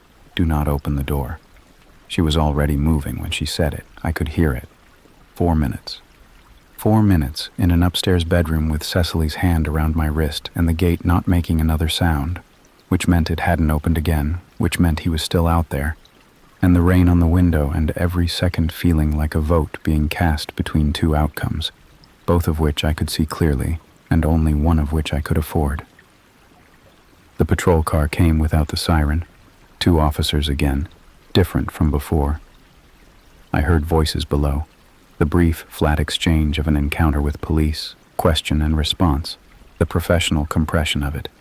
Then nothing. Then P.C. Hadley at my front door, which I opened with the chain on first the way she'd told me when she gave me her number. "He's gone," she said. "We've spoken to him. He's been advised that coming to your door constitutes harassment and that any further contact will result in immediate arrest." She looked at me steadily. "We'd like to bring him in for a formal interview tomorrow. Tonight you should not be here." Cecily had the bag already. We were in her car within 10 minutes, out of the street and onto the main road, the house shrinking in the passenger mirror. I kept watching the mirror until we turned and it disappeared. We were 40 minutes from Cecily's flat when I remembered the journal, the date on the last entry, today's date. I had not written in it. I had not gone near it since the police photographed the pages. It was still on my kitchen table, sitting exactly where P.C. Hadley had left it when she was done, open to the last page with its 4 lines and the date and the final sentence. "He knows. I know." I thought about what that sentence meant now, from the other side of today. If he had written it, if the whole journal was his work, his handwriting engineered to look like mine, his documentation of 6 weeks of watching me and moving through my house, then he'd known when I would find it. He'd known what I would do when I did. He had stood at his window and watched me look out, and understood that we had crossed into a different kind of territory, and tonight he had walked across the street and stood at my door and done nothing. Just stood there. Just let me know that he could. I looked at the dark road ahead and the rain in the headlights and felt the particular cold clarity that comes after fear when the fear has been running long enough and your system can't sustain it anymore, and what's left is just the stripped-down fact of what you now know about the world and about yourself and about what you are capable of when you have to be. I was capable of quite a lot, it turned out. I just hadn't known it before tonight. He was interviewed the following morning. Cecily drove me to the station at 9 so I could give a formal statement, and I sat in a small room with a detective named Marsh and told him everything from the beginning. The journal under the bed, the handwriting, the entries, the neighbor at his window, the second blank journal in the wardrobe, the gate. He listened to all of it without the expression of a man cataloging what he could and couldn't use. He listened like someone building something. The handwriting analysis took 11 days. I spent them at Cecily's flat, working remotely, sleeping in her spare room with the door closed and the window locked, and Cecily's cat, an indifferent tabby named Morton, sleeping at the foot of the bed with the complete unconcerned ease of an animal that has never once needed to think about any of this. I found Morton's presence enormously comforting. The analysis confirmed what I had known and not been able to prove. The handwriting in the journal was not mine. It was a close and practiced imitation, close enough that it had stopped me cold on a Sunday afternoon with 8 months of accumulated certainty about my own hand, close enough that Cecily had needed to look twice before she trusted her own assessment. But under forensic examination, in the specific measurements of letter formation and pen pressure and the precise angle of ascenders and descenders, it was not mine. Someone had spent considerable time learning to write like me. The detective told me this on the phone with the same even tone people use when they are delivering information that is both a relief and a horror simultaneously. The relief. I had not been writing in my sleep. I had not been dissociating, operating on autopilot, losing chunks of my life to some stress response my mind had developed without my consent. My memory was intact. My sense of myself was intact. The horror, someone had studied my handwriting carefully enough to replicate it, had obtained samples of it, from where, letters, documents, something, and had practiced until they could produce 8 weeks of journal entries that would stop me cold, had been inside my house not once but multiple times over 8 months, had stood at a window across the street and watched me read it. He was charged with stalking and criminal trespass. The formal interview had produced enough, combined with the journals, the phone records, the witness accounts of his behavior at both my door and his window, to move the case forward. The process took months, as these processes do, and I will not detail it further because it belongs to a part of my life I have worked deliberately to reduce in size. It happened. It moved through the system. It resolved in the way that gave me the most protection available, which was not complete protection, but was something solid to stand on. I did not go back to the house. I had told myself I would, once it was over, once the case was resolved, and the threat had a legal boundary around it. I had told myself it was my house, that I had found it after months of searching, and moved boxes up the front path on a rainy October morning, and hung pictures and bought a rug and filled the kitchen with the particular smell of a home becoming familiar. I had told myself that leaving permanently was letting him win, and I believed that. I still believe it. But I also believe that there are some arguments that are right and still lose to the simpler truth of what you can and cannot bring yourself to do. I couldn't bring myself to sleep in those rooms again. So I didn't. I live somewhere else now. Smaller flat, higher floor, a building with a doorbell camera and a buzzer entry, and neighbors I have taken the deliberate step of actually meeting rather than treating as background. The woman downstairs bakes on Sundays, and sometimes leaves things outside my door, which I did not know how to respond to for the first 2 months, and now look forward to in a way that surprises me regularly. These are small things. They are also not small at all. I kept the first journal. I know that sounds strange, and I have had to explain it to several people, including my therapist, who asked about it with the careful neutrality of someone who has learned not to lead with judgment.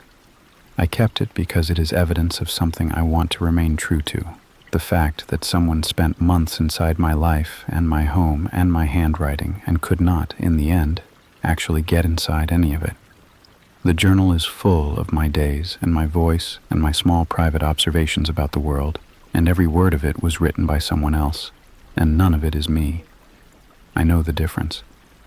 That turns out to matter in ways I hadn't anticipated. The blank journal I did not keep. I left it on the kitchen table when we walked out that night, and I have not thought about what happened to it, whether the police took it or whether it sat there through the weeks the house stood empty and was eventually dealt with by someone else. I don't need to know. What I know is that it was left for me to find and fill, a vessel prepared by someone who believed he understood the shape of what came next. He didn't. That's the thing I come back to on the days when this still costs something to carry. He studied my handwriting for months and replicated it convincingly enough to stop me in my tracks. He knew my schedule and my habits and the specific details of my daily life. He knew I would find the journal, and he knew approximately when. And he was right about all of that, and it still wasn't enough, because he thought he knew the ending, and he only knew the surface, and those are not the same thing. He knows I know, he wrote in my hand, on a date he'd selected. What he didn't know was what I would do with the knowing. I know now. I know exactly. My Fitbit logged me walking over a mile in the middle of the night. I woke up in bed with dirt on my feet. The dirt was what I couldn't explain away. Everything else had alternatives. The Fitbit data could be a glitch. I'd read about sensor errors, about devices misreading heart rate and step count during restless sleep, about the way a fitful night of tossing can register as low-level movement on an accelerometer that isn't sophisticated enough to distinguish. The timestamp anomaly could be a sync issue. The gap in my memory could be the deep, dreamless sleep of someone who works long hours and goes to bed exhausted and simply doesn't retain the texture of the night. I had an explanation for everything, except the dirt. It was on the soles of my feet, both of them. A thin, grayish film of it worked into the skin the way grime accumulates when you've been walking barefoot on outdoor ground. Not dust, not the kind of residue a floor leaves, but actual outdoor dirt with the particular composition of soil that has been compacted and rained on. The kind that clings. It was in the lines of my heels and in the spaces between my toes, and when I sat on the edge of my bed that Tuesday morning and looked at it, my first thought was not fear, but a blank, almost academic confusion. I had gone to bed clean. I was certain of it. I showered every night, a habit so fixed it had become unconscious, and I had done it the night before and gone to bed with clean feet and woken up with feet that had been somewhere outside. I sat with that for a moment. Then I opened the Fitbit app. My name is Lay. I'm 29. I work in pharmaceutical compliance, and I live alone in a ground-floor apartment on the east side of the city. The kind of neighborhood that's in the process of becoming something different. Half the block's still the old residential fabric of houses converted to rentals and small businesses. The other half already arrived at coffee shops and converted warehouse offices.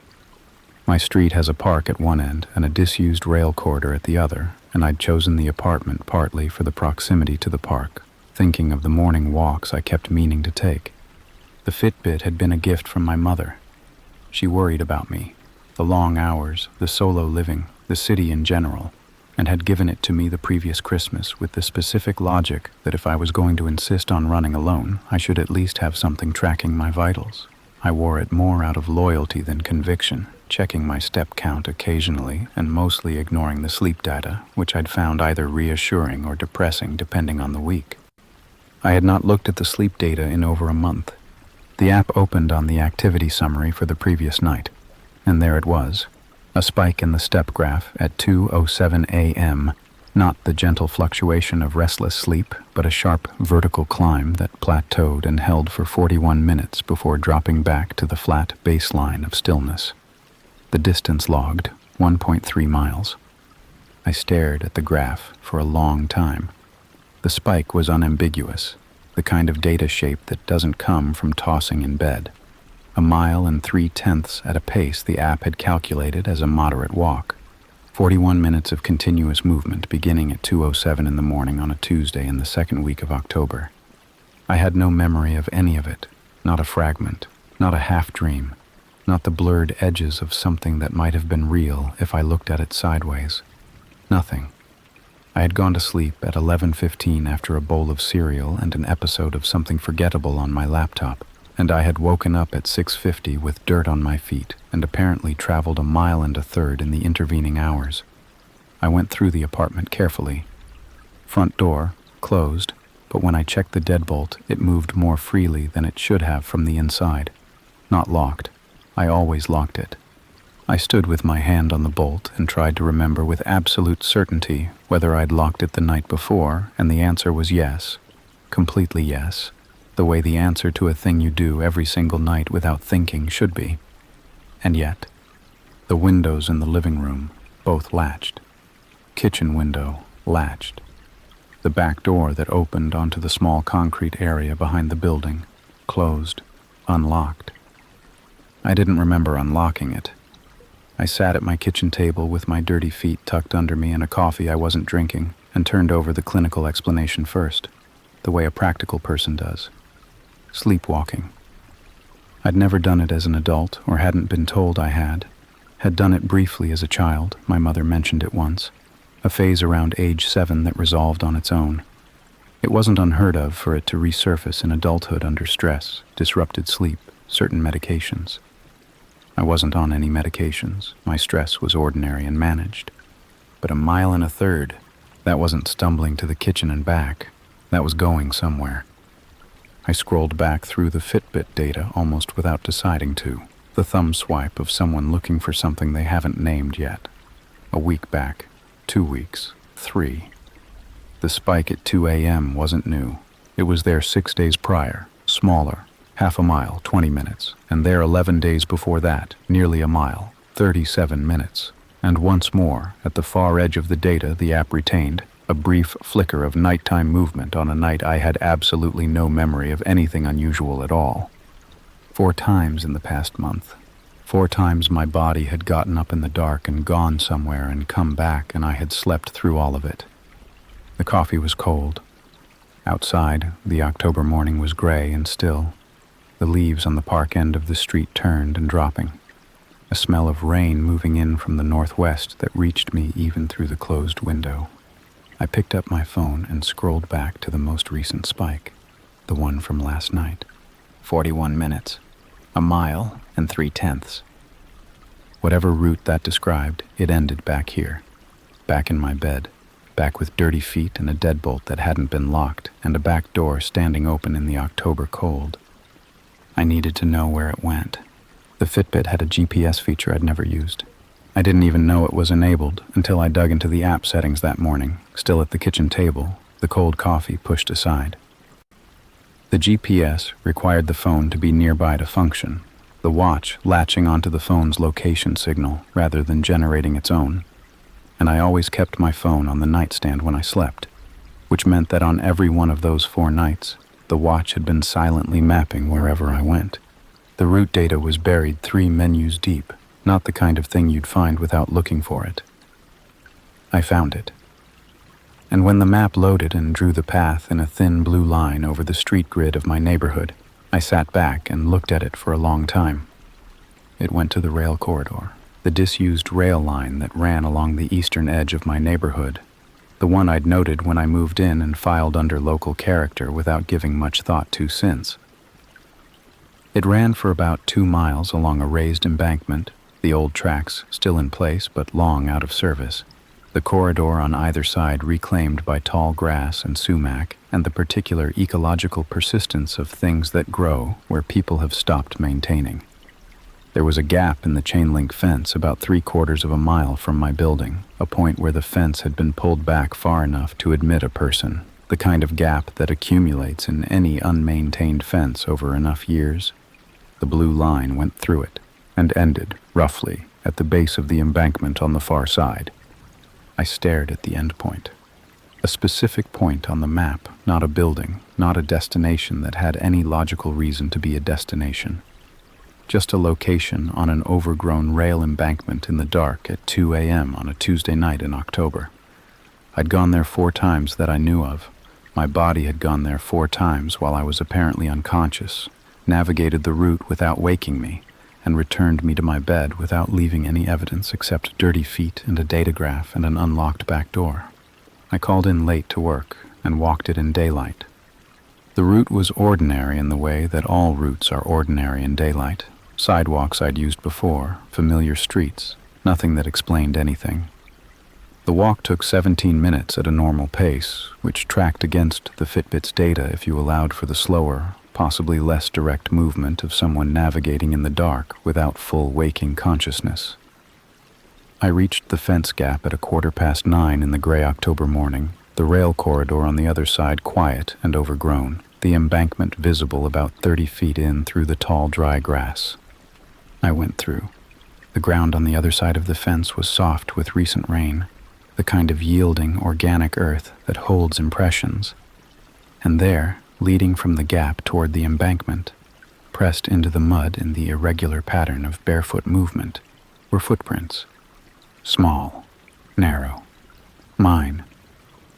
I followed them. They went directly to the base of the embankment, where the ground hardened as it met the gravel and broken stone of the old rail foundation, and then the impressions faded as the surface changed, and I lost the trail.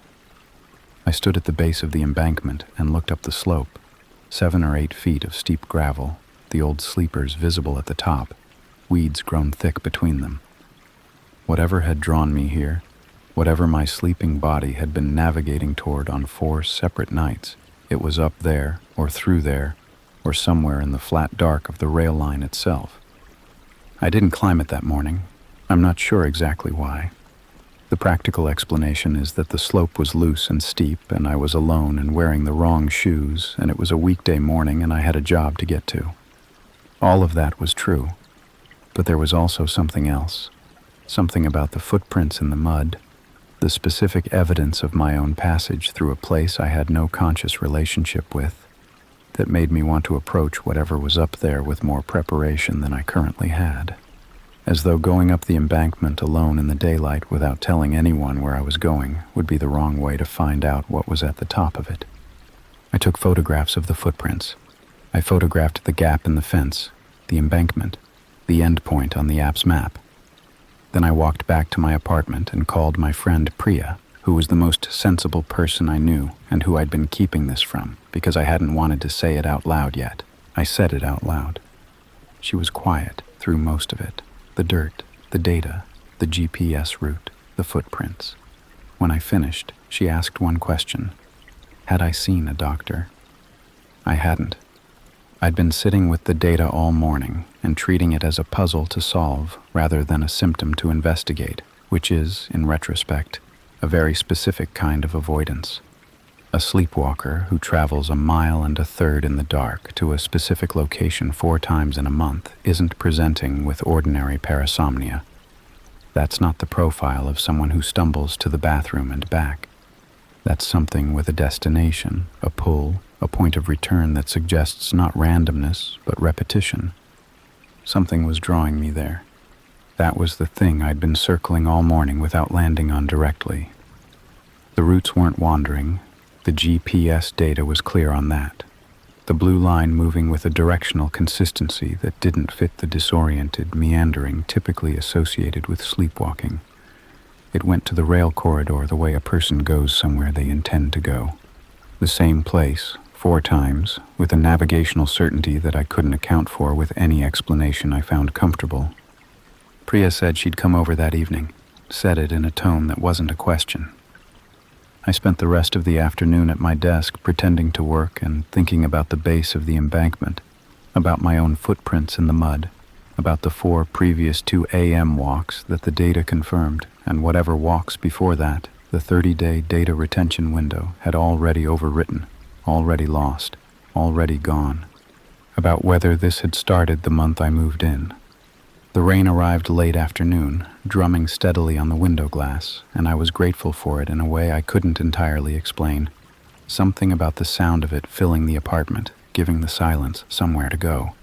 Priya arrived at 7 with takeout and the particular energy of someone who has spent the commute over deciding how to be useful. She went through the app data herself, quietly, scrolling back through the 4 spikes the way I had that morning. The same sequence of realizations crossing her face in condensed form, minutes instead of hours. She looked at the GPS route.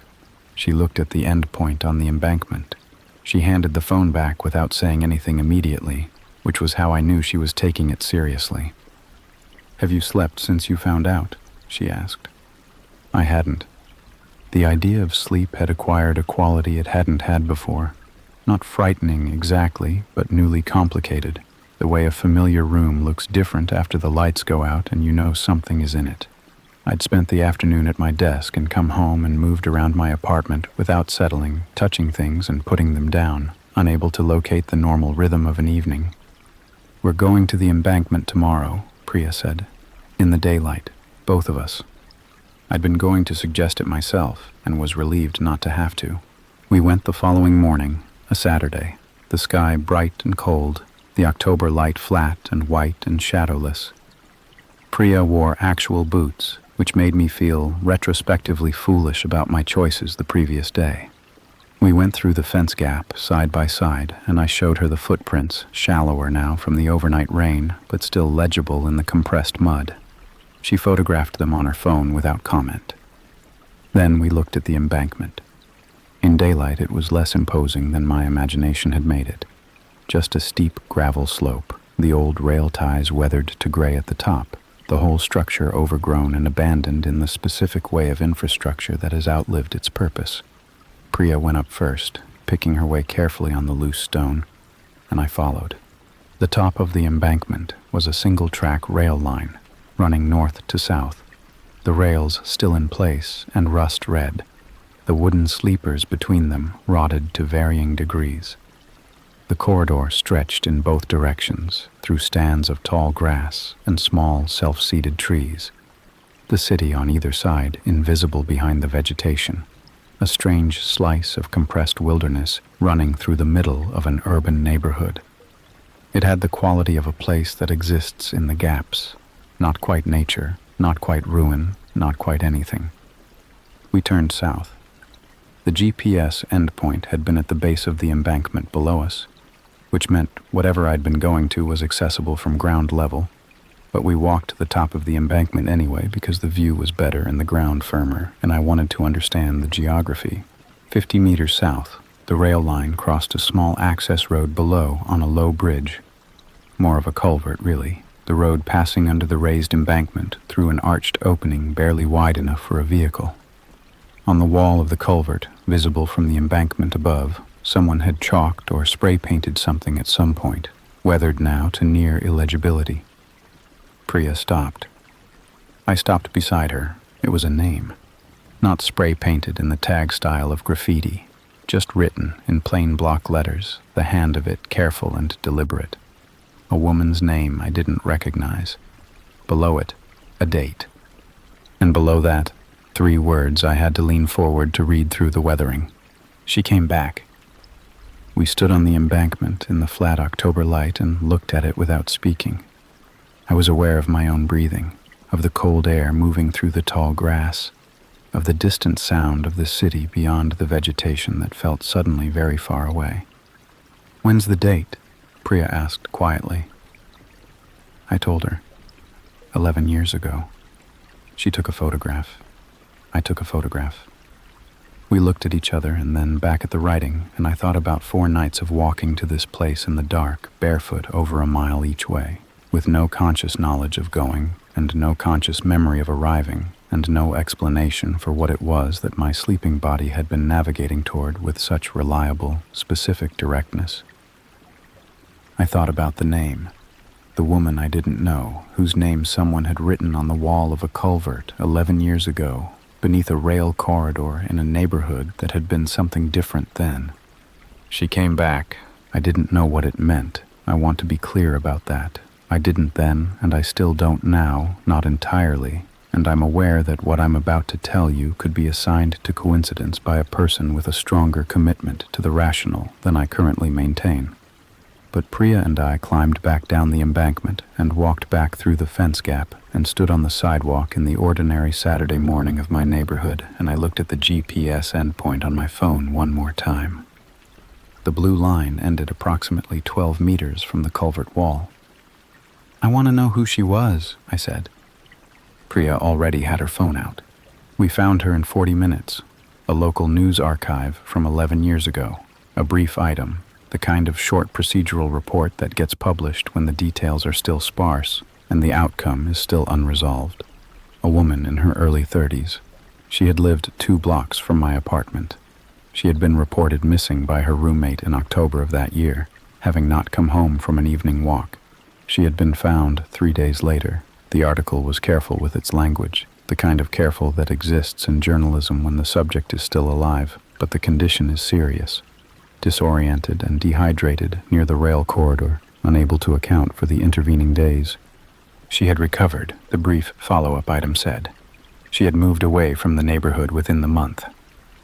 I read the article twice on Priya's phone, standing on the sidewalk in the cold, and then I handed the phone back and looked down the street toward the park at one end and the embankment at the other, and thought about moving into an apartment 2 blocks from where this had happened and starting to sleepwalk to the same location within weeks of arriving. The rain had returned. A light, cold drizzle now. Barely rain, the kind that accumulates on your coat without you noticing until you're already soaked. Priya didn't say anything for a moment. Then, "You're seeing a doctor on Monday." It wasn't a question either. "Yeah," I said. "I know." But I was still looking at the end of the street, at the point where it curved and the rail embankment became visible above the rooftops, the rusted rail line running north to south through its corridor of compressed wilderness.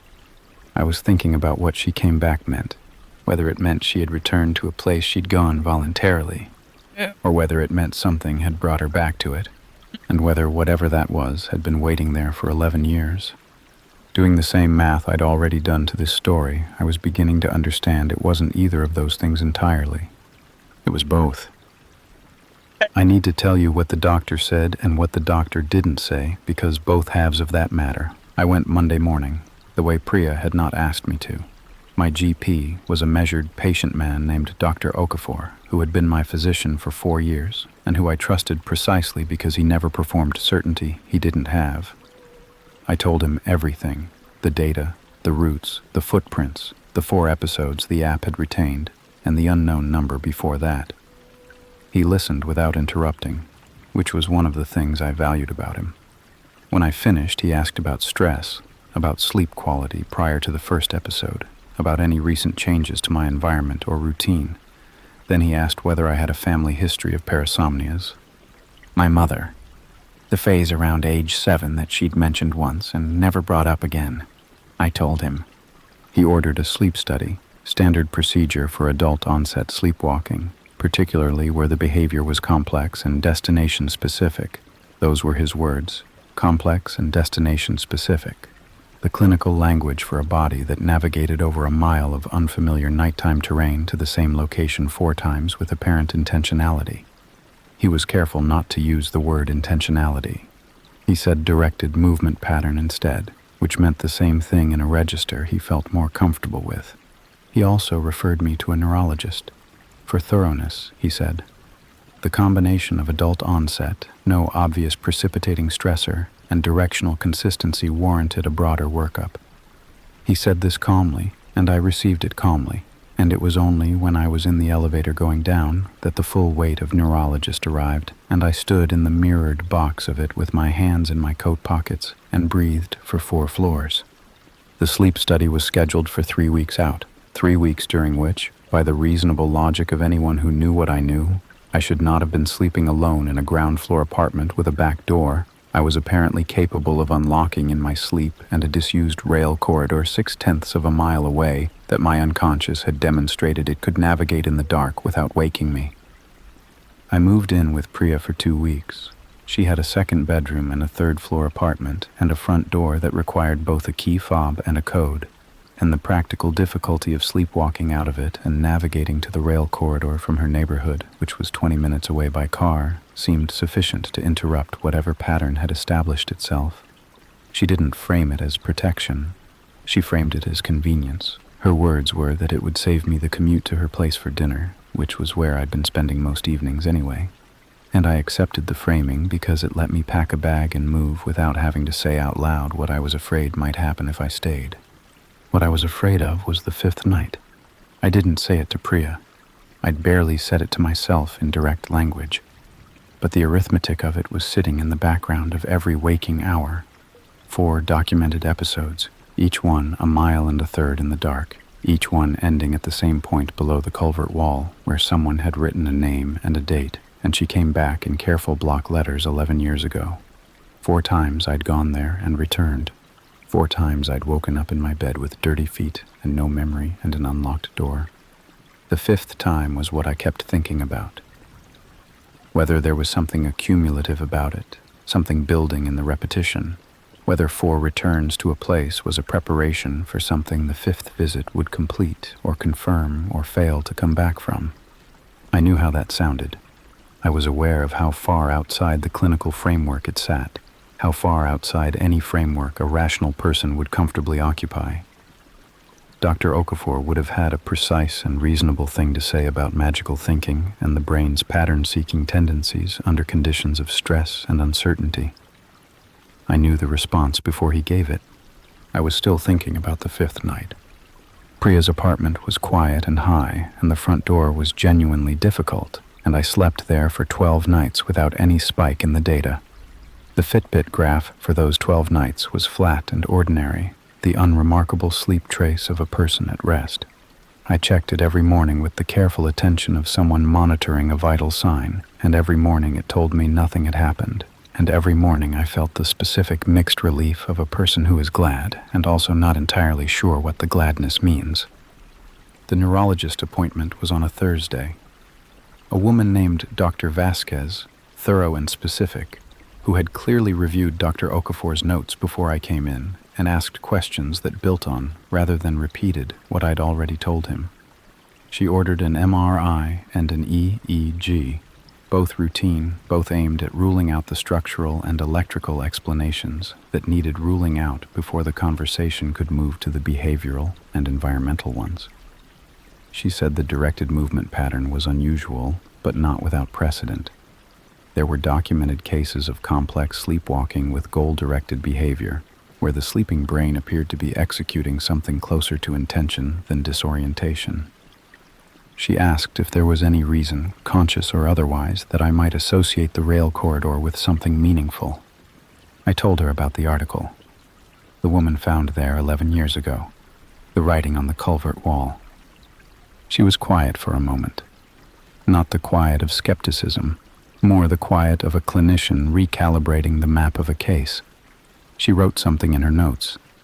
Then she said that environmental priming was a legitimate area of research in sleepwalking literature, that the brain, during certain sleep stages, could be responsive to associations formed during waking hours, and that if I had been aware of the corridor's history at any level, consciously or through ambient neighborhood knowledge absorbed without deliberate attention, that awareness could theoretically anchor a directed movement pattern.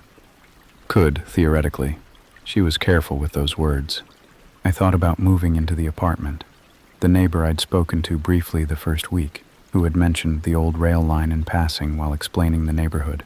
Whether she had said anything else, whether something had lodged below the level of recall, whether I had known in some part of my brain that didn't communicate with the part I had access to before the Fitbit told me.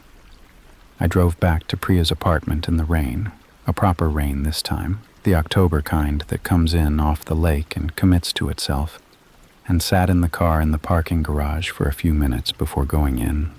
The rain loud on the garage roof above me, thinking about the corridor and the culvert and the name on the wall and the woman who had lived 2 blocks from my apartment and had been found there 3 days after she disappeared and had moved away within the month. She came back. I had the article pulled up on my phone. I'd read it so many times the language had stopped landing as new information and started landing as something closer to memory. I read it one more time, parked in the garage with the rain above me. Then I noticed something in the article I hadn't noticed before.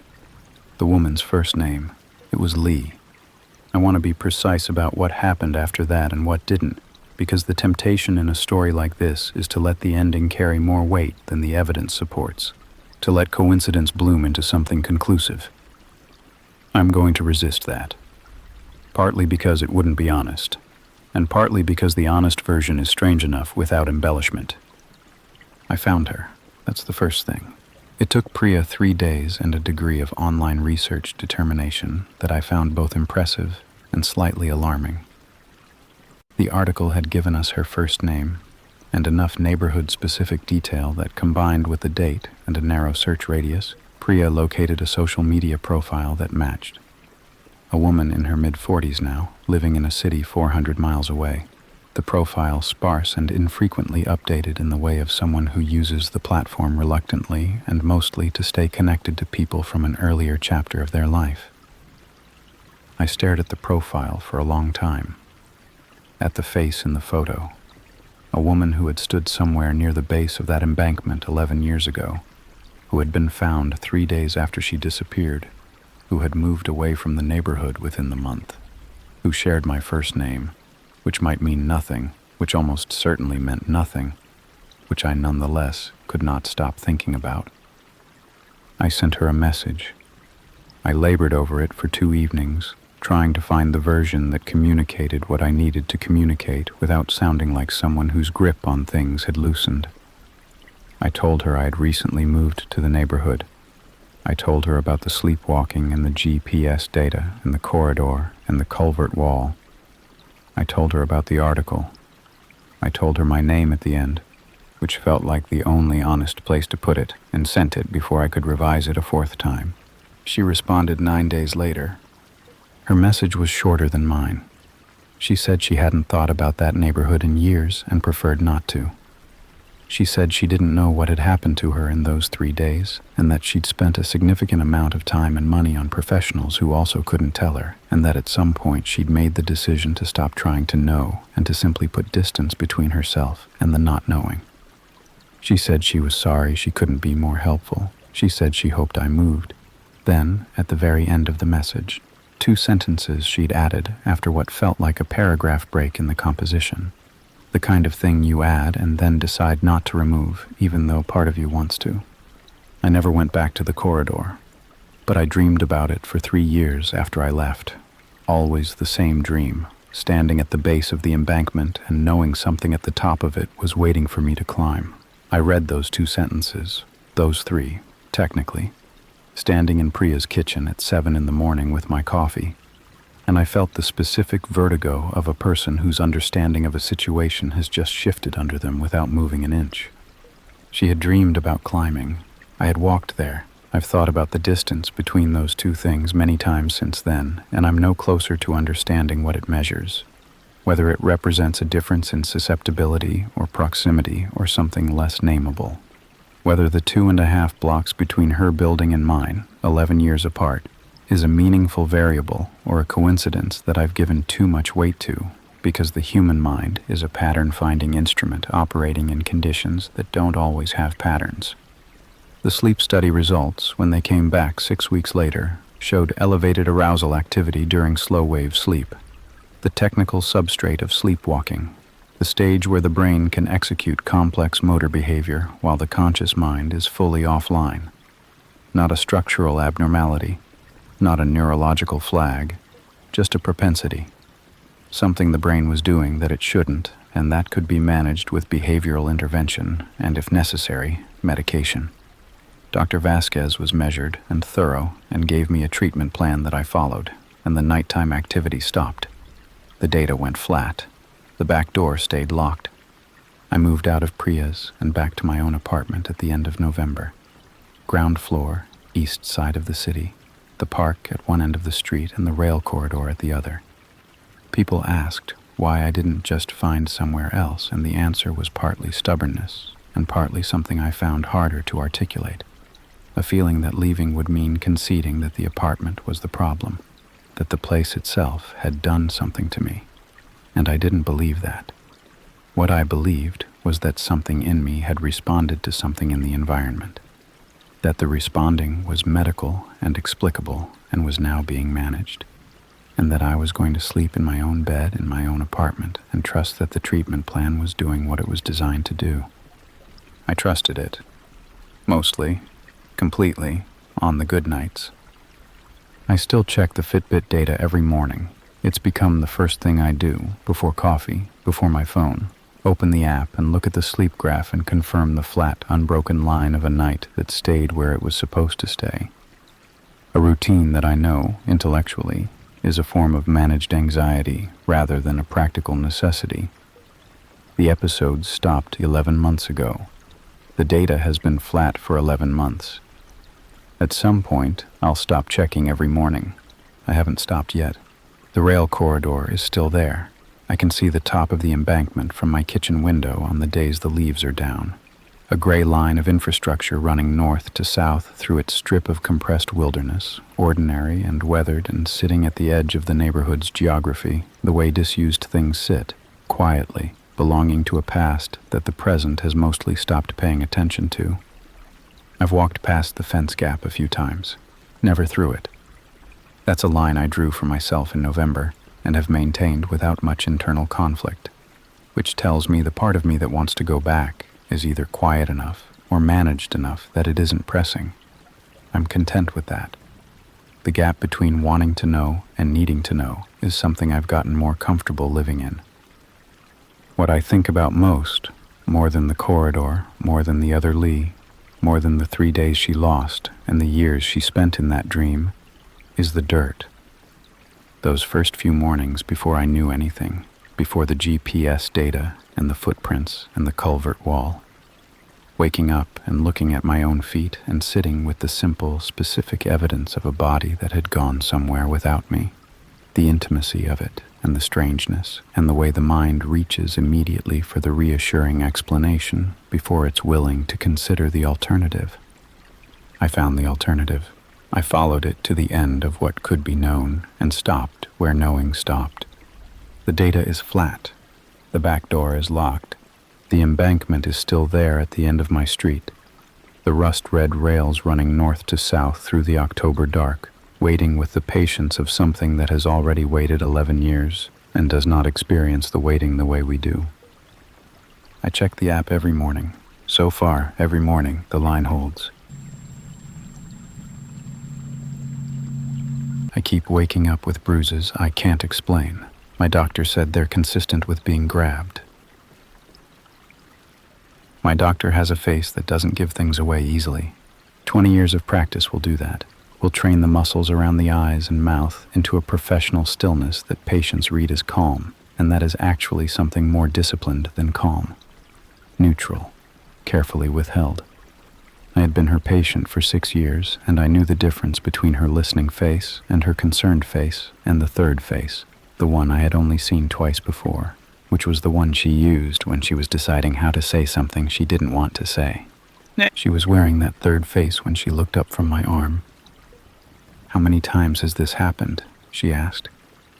"This is the 4th time," I said, "that I've noticed." She set my arm down on the examination table with a gentleness that felt deliberate and looked at me directly. "Lee," she said, "these bruises are patterned. The shape and distribution, this isn't from bumping into furniture or catching yourself on a door frame. These are consistent with someone gripping your arm. 4 fingers here, the thumb here." She touched the air just above the marks without making contact, the way you indicate something you want seen without disturbing it. The pressure was significant. Whoever made these was holding on. I looked at my own arm. 4 bruises on the outer forearm and 1 on the inner, yellowing at the edges, which meant they were several days old. I had noticed them that Monday morning and assumed I'd knocked into something over the weekend and not registered it. I had a talent for that, for absorbing minor physical events without retaining them, the stubbed toes and bumped elbows that the body processes and discards. I was 30 years old, and I lived alone, and I worked early shifts at a hospital records department, which meant I woke at 5:30 most mornings in a state of grim autopilot and dressed in the dark, and didn't always take a close inventory. I had dismissed them.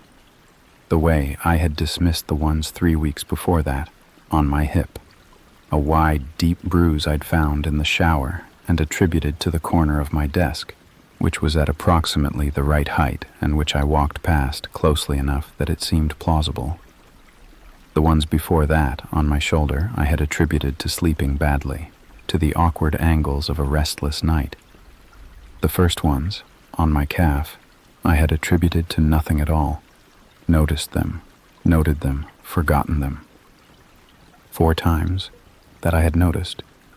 "Is there someone in your life," Dr. Okafor said carefully, "who might be doing this?" The question landed the way those questions always land, with a particular weight that is partly the question itself and partly the implication built into the asking of it. She meant, "Is someone hurting you?" She meant, "Is there a person with access to your body who is leaving marks on it?" She was asking in the careful, practiced way that doctors ask when they already suspect the answer involves something that won't be fixed with a prescription. "No," I said, and then, because I could hear how it sounded, "I'm not in a relationship. I live alone. There's no one." She held my gaze for a moment in the way of someone deciding whether to push. "Are you sleeping soundly? Any periods of waking in the night or waking feeling like you haven't rested?" I thought about the mornings, the specific quality of tiredness I'd been carrying for the past couple of months, not the clean, recoverable exhaustion of someone who'd simply gone to bed too late, but something heavier. A fatigue that felt installed, like I was waking already behind.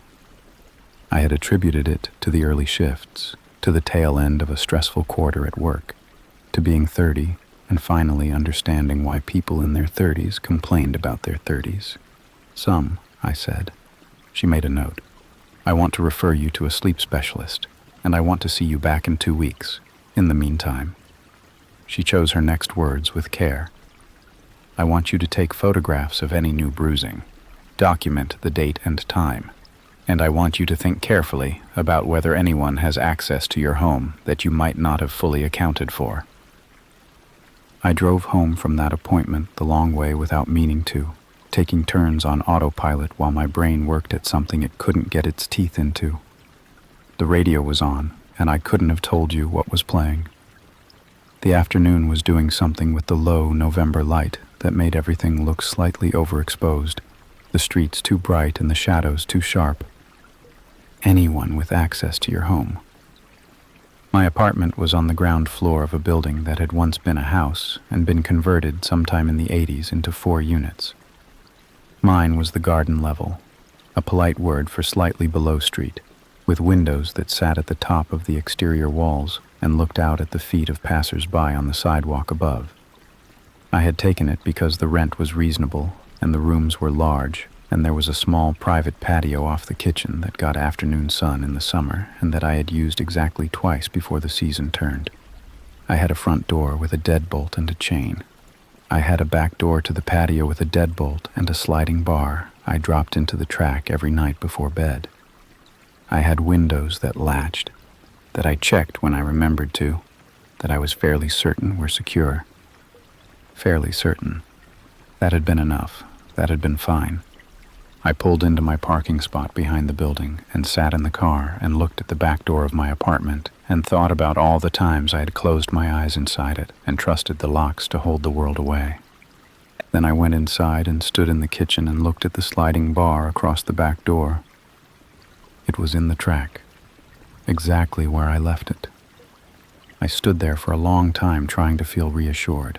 Outside, the November dark came down early and thorough, the way it does that time of year, not gradually, but decisively, like a door closing. I went through the apartment turning on lights. Not because I was afraid, I told myself, just because the dark had arrived and the lights were what you turned on when the dark arrived. That was all. I started photographing my body before bed. It felt clinical at first, standing in the bathroom under the overhead light, turning my arms and checking my legs and looking at my shoulders in the mirror with the detached inventory of someone reading a document. Dr. Okafor had said document it, and so I was documenting it. Evidence collection. That was how I framed it to myself, because framing it any other way, as the behavior of a woman checking herself for marks left by someone who should not have been able to reach her was not a frame I was ready to hold. The first 3 nights nothing was new. I slept badly during all of them.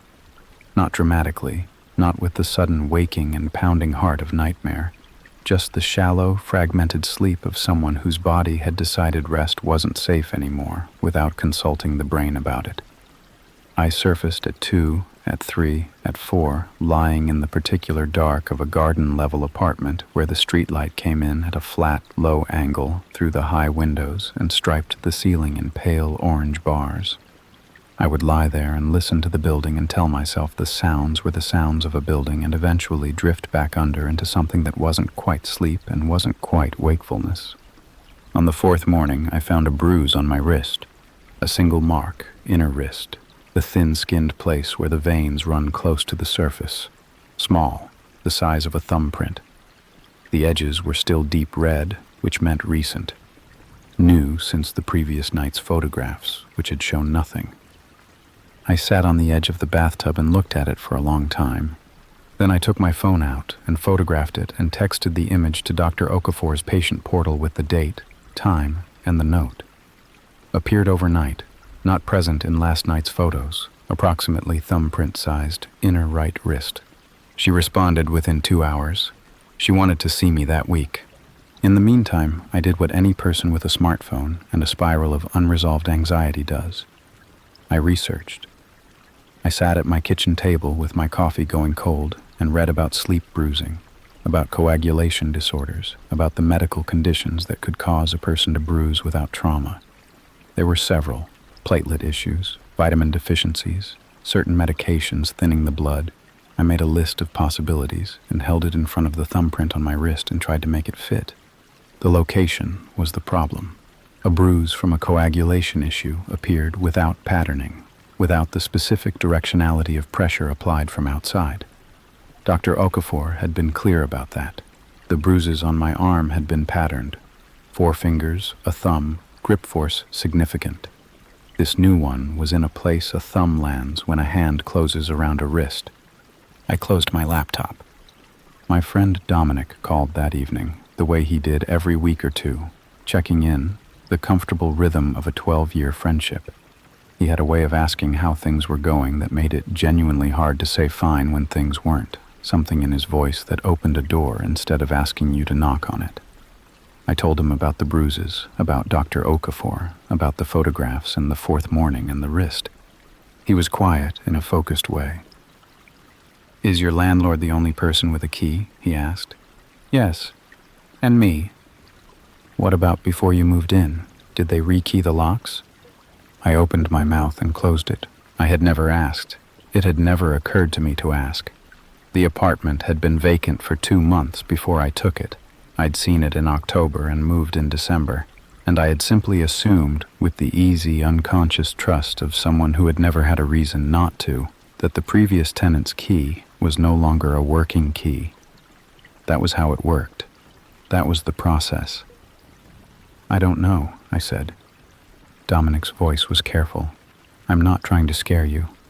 But if you haven't rekeyed those locks yourself, and you don't have the paperwork showing the landlord did it between tenants, Lee, that's worth finding out." I called my landlord, a man named Gregor who owned 4 properties in the neighborhood and communicated primarily through a property management app and a deep personal aversion to urgent matters.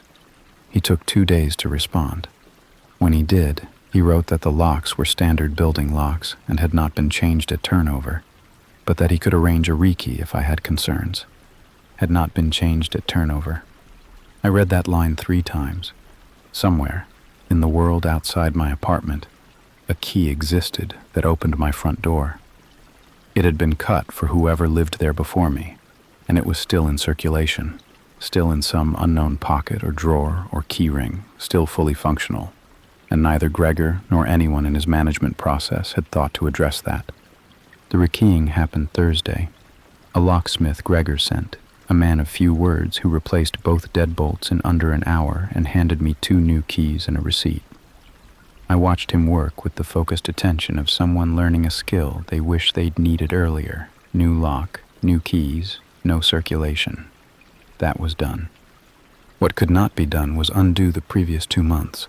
Dr. Okafor ran blood work at the follow-up appointment, checked my platelet count, my vitamin levels, my clotting factors. She was thorough, and she was clearly doing it to be thorough rather than because she expected it to explain anything, and we both understood that. The results came back the following week, everything within normal range. Nothing that explained spontaneous bruising, nothing that explained a thumbprint on an inner wrist. "I want to refer you to someone," she said, in the manner of someone who had been considering how to say this. "A colleague who specializes in trauma-related presentations. Not because I think this is psychological, I want to be clear about that, but because what you're describing has components that go beyond what I can fully assess in a general practice context, and I want you to have the most complete picture possible." I understood what she wasn't saying, which was the same thing she hadn't said at the first appointment, that the marks on my body were consistent with being touched by someone, consistently, while I was asleep. That the blood work ruling out medical causes made that explanation not more speculative, but less. That whatever was happening to me was narrowing toward something she didn't want to name without more support behind her. I drove home in the November rain with the new keys in my pocket. Fresh locks on both doors, new deadbolts, clean cylinders, 2 keys in existence, and both of them mine. The building was sealed the way it should have been from the beginning. I should have felt better. That night I lay in bed and watched the orange bars from the streetlight fall across the ceiling and listened to the building breathe around me and tried to locate, somewhere in the logic of new locks and ruled out disorders, a place to rest. At 2:48 a.m. I woke from nothing to the sound of the patio door latch testing against the bar in its track. Once. Then silence. I did not move. The same locking down I'd read about, the same freeze response that every part of me had always assumed I wouldn't experience because I was a practical person, a logical person, a person who kept her head. It arrived without asking permission and pinned me to the mattress as completely as if I'd been bolted there. I lay on my back in the orange-striped dark with my eyes open, and every sense I had pointed at the back of the apartment, at the kitchen, at the patio door behind its bar. Silence. Not the ordinary silence of a building at night, which has texture and movement. The refrigerator cycling, the pipes ticking, the muffled geography of other people in other units living their lives at low volume. This was silence with something underneath it, the held silence of a situation that hasn't resolved yet. I waited for 2 full minutes, counted them. Nothing else came. I got up then, not bravely, not with any sense of decision, but because lying in the bed waiting felt suddenly worse than moving. I went to the kitchen with my phone in my hand, flashlight on, and looked at the patio door. The bar was in the track. The deadbolt was turned. The door was exactly as I had left it. I looked at the door handle. Then I crouched down and looked at the bottom of the door frame, at the gap between the door and the threshold where the November air came through in a thin, cold thread. I looked at the lock mechanism, at the face of the deadbolt, at the door itself. No damage, no tampering that I could see in the flashlight beam. I went back to bed at 3:06 a.m. and lay awake until my alarm went off at 5:30. I called Dominic at 7. He answered immediately, the way he had been answering since I told him about the bruises, with a readiness that told me he'd been waiting for the call and didn't want me to know he'd been waiting. I told him about the latch sound. He was quiet for a moment in that focused way of his. "You need to tell the police," he said. "There's nothing to tell them. A sound, new locks, no evidence of anything." "Lee." I know. I did know. I just also knew how it would land. A woman calling the police to report a sound she heard at 3 in the morning, bruises her doctor couldn't explain, a lock that hadn't been rekeyed before she moved in. The shape of it from the outside was a woman who was frightened, and might have good reason to be or might not, and the space between those 2 possibilities was exactly the space in which nothing useful happened. "Then you're not staying there alone," Dominic said. "I'll come tonight." I didn't argue. I had used up my arguments on myself at 3 a.m. and had nothing left. He came that evening with a bag and his characteristic low-key competence, the quality he'd had since we were 19 of simply solving the practical dimensions of a problem before addressing the emotional ones. He walked the apartment, looked at the patio door, looked at the windows, asked about the building's other tenants and whether I knew any of them. He moved the kitchen table so it sat flush against the patio door as a secondary barrier, which I had not thought of, and which made me feel simultaneously safer and more frightened that it was necessary. We didn't sleep much. Dominic took the couch, and I took the bedroom, and the apartment stayed quiet, and the door stayed closed.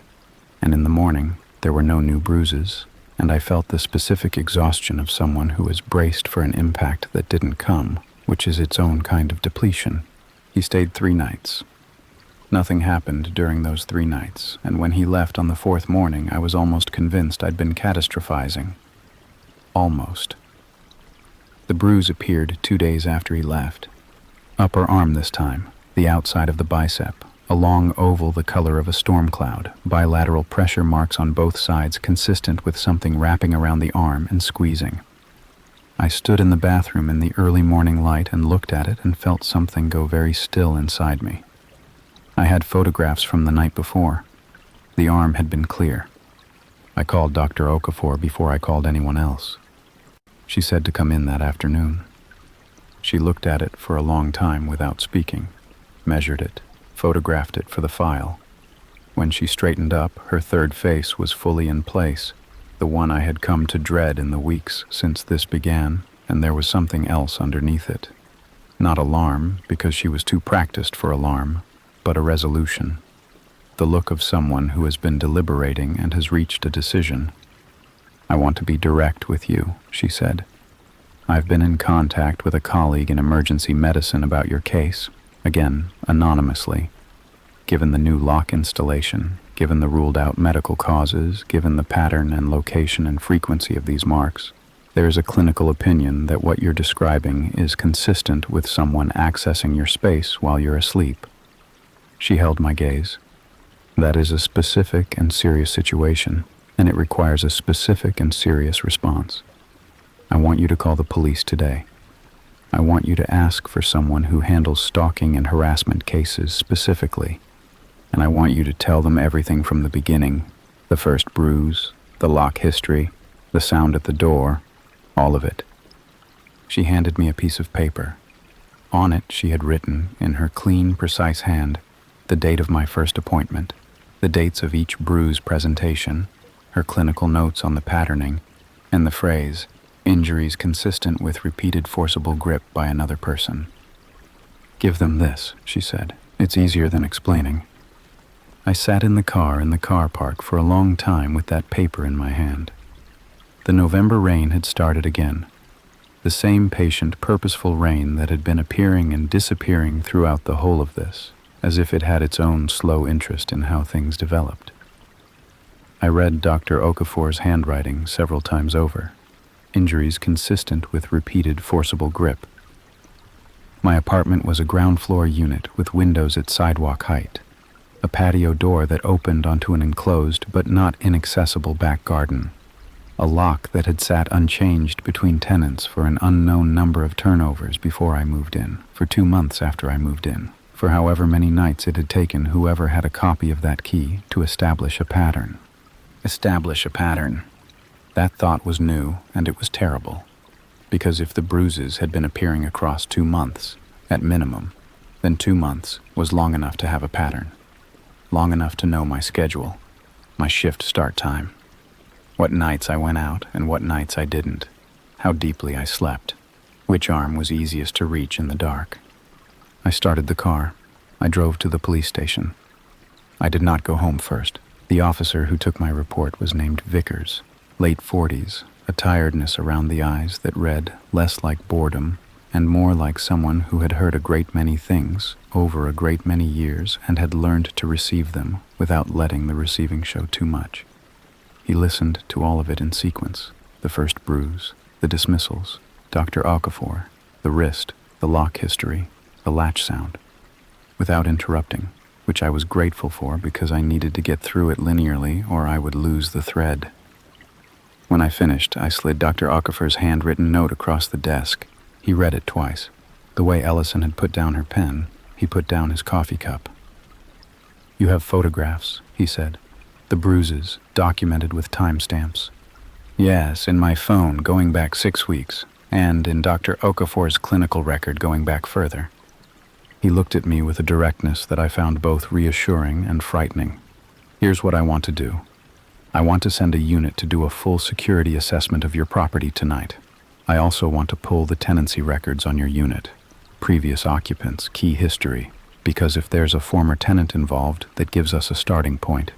And I want to ask you, is there anywhere you can stay while we do this? Not because I'm certain your home is unsafe right now, but because I'd prefer you weren't there alone while we're at the beginning of this." I called Dominic from the car park. He said come now, didn't ask any questions, had the spare room ready by the time I arrived. The security assessment happened the following morning. 2 officers, methodical, the kind of check that looks at every entry point with the practiced eye of people who understand both how buildings are supposed to work and how the gap between supposed to and actually can be exploited. They were at the apartment for 2.5 hours. I stayed at Dominic's and watched my phone and tried to work and failed entirely at working. Vickers called at noon. They had found something at the patio door. Not damage to the lock or the bar. Both were intact, both functioned correctly. What they found was subtler. The strike plate on the door frame, the metal piece the latch bolt seats into when the door closes, had been very slightly modified. The screws had been replaced with shorter ones at some point, reducing the bite of the plate into the frame. Not enough to make the door obviously loose. Enough that with the right technique, the right amount of lateral pressure applied in the right sequence, the latch could be worked out of its seating without turning the handle. The bar across the track would still stop the door from opening. But the modification suggested someone who had, at some point, been testing whether it could be defeated, or someone who had already defeated it before the bar went in. I sat with that on Dominic's couch and looked at the wall and thought about the bar. I had installed it myself, a standard sliding security bar from a hardware store, the kind rated for residential doors. I had put it in 2 weeks after moving in because the patio felt exposed, and I was someone who liked the reassurance of supplementary locks. 2 weeks in. Which meant, for the first 2 weeks, I had slept with nothing behind that door but a deadbolt mounted in a compromised strike plate. 2 weeks was long enough to establish that the door could be opened. Long enough to start. I called Dr. Okafor that afternoon and told her what they'd found. She listened without interrupting and then said quietly, "I want you to know that what you did today took courage. Coming forward with this, documenting it, going to the police. A lot of people don't." I didn't feel courageous. I felt scraped out. Vickers pulled the tenancy records within 48 hours. My unit had had 3 occupants in the preceding 8 years, 2 that predated the current property management company and 1 from 3 years ago, a man who had lived there for 14 months before breaking his lease early and leaving without a forwarding address. Vickers didn't say that detail casually. He said it with the particular weight of a person who knows a detail has weight. The man's name was Paul Skett, 38 years old, worked in facilities maintenance, a background that meant familiarity with building systems, lock hardware, the structural logic of doors and frames and how they fail. No criminal record beyond a caution for harassment in 2019, a complaint filed by a woman in a different city that had not been pursued to prosecution. 1 complaint, filed and dropped and presumably forgotten. Presumably. Vickers said they were looking for him, said it in the measured way of someone delivering progress without promise. They had an address from his previous employment which was 18 months out of date, a vehicle registration that may or may not have been current, and the harassment caution which gave them a documented prior pattern of behavior. "Prior pattern," I said. "It's useful," Vickers said. "It establishes that this isn't isolated." I thought about the woman who had filed that complaint in 2019 and then withdrawn it or not pursued it, or whatever the administrative language was for a case that got swallowed. I thought about what her months had looked like before she got to the point of a complaint. Whether she'd had a doctor look at her arms, whether she'd lain awake at 3 in the morning listening to the sound of something checking her locks, whether she'd felt, as I felt now, that the shape of what had happened to her wasn't finished yet, that the geography of it was larger than she could currently see. That night at Dominic's, I sat at the kitchen table and looked at my photographs, all of them, beginning to end. The calf, the hip, the shoulder, the wrist, the arm.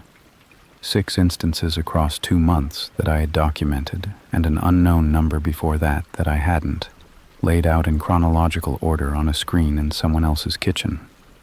Evidence of a person moving through my apartment while I slept, moving carefully and patiently and with enough restraint that I had been able, each morning, to almost explain it away.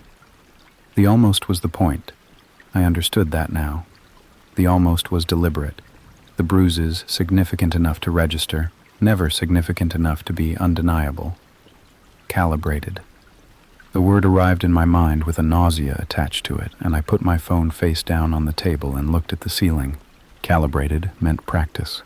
Dominic came in from the other room and sat across from me and didn't ask me what I was thinking. He just put a cup of tea in front of me and sat there, and I was more grateful for that than I knew how to say. Outside the window, the rain had arrived again, steady and cold, drumming against the glass with its patient persistence. Somewhere across the city, in an address 18 months out of date, a man named Paul Skett may or may not have been sitting in a room that was not the room the police were looking at. I wrapped both hands around the mug and held on. They found Paul Skett 11 days later, not at an address connected to his employment history or his vehicle registration, both of which had been, as Vickers had suspected, outdated by the time the investigation reached them. They found him through the harassment caution. The woman who had filed it in 2019 had moved on, but not entirely. She had, it turned out, kept records of her own. Dates, photographs, a log she had maintained, and never fully stopped maintaining, even after the formal complaint stalled. She had kept it the way you keep something you're not sure you'll need, but can't bring yourself to destroy. When the detective working her original case got a call from Vickers asking about Paul Skett, she called the woman, and the woman provided the log, and the log contained enough current information to give the investigation traction. I don't know the details beyond that. Vickers shared what he could, which was not everything, which I understood even if I found the gaps hard to sit with. What I know is that Skett was located, questioned, and subsequently charged. The charges included criminal trespass, stalking, and unlawful entry, the last made possible by the evidence of the strike plate modification and the timeline the photographs established. The prior harassment caution was entered as pattern evidence. His facility's background put him in the room with the knowledge required. The case, Vickers told me, was solid. He said it in the same measured tone he used for everything, which meant I believed him rather than feeling reassured by him. There is a difference. I never went back to that apartment. I had been at Dominic's for 2 weeks by the time the charges came through, and by then the question of returning had quietly resolved itself without my having to make a formal decision about it. Some thresholds, once crossed, don't allow passage back in the other direction. The apartment was on the ground floor with windows at sidewalk height and a patio door with a strike plate that someone had modified with the patience of a person who planned to use it. No new lock, no additional bar, no amount of hardware was going to change what I knew about that door and what it had permitted. I broke the lease. Gregor was, predictably, irritated. I paid the penalty and sent the keys back in an envelope and did not explain in writing what had happened in his building on his watch, under his management, with locks he had not changed between tenants for, as it emerged during the investigation, the better part of a decade. I have thought since about what I want to say about all of it, about the right way to hold an experience that resists the shapes we usually use for difficult things. It wasn't a single night of terror. It wasn't a confrontation, an escape, a moment where the threat became visible and I acted and survived. It was 2 months of waking up in my own bed and finding evidence of something I could almost explain away, and the horror of it was precisely in the almost, in the distance between what I knew and what I could prove, and in the particular vulnerability of sleep, which is the one condition in which every human being is completely without defense. We all have to sleep. That's the thing I couldn't stop thinking about in those weeks at Dominic's, in the guest room with the door locked and the light on. It is not possible to guard against everything in the hours when your body shuts down and your awareness goes under and you trust, with a faith so complete you don't even register it as faith, that the world will stay where you left it. That trust is the baseline of existing. Most of the time it holds.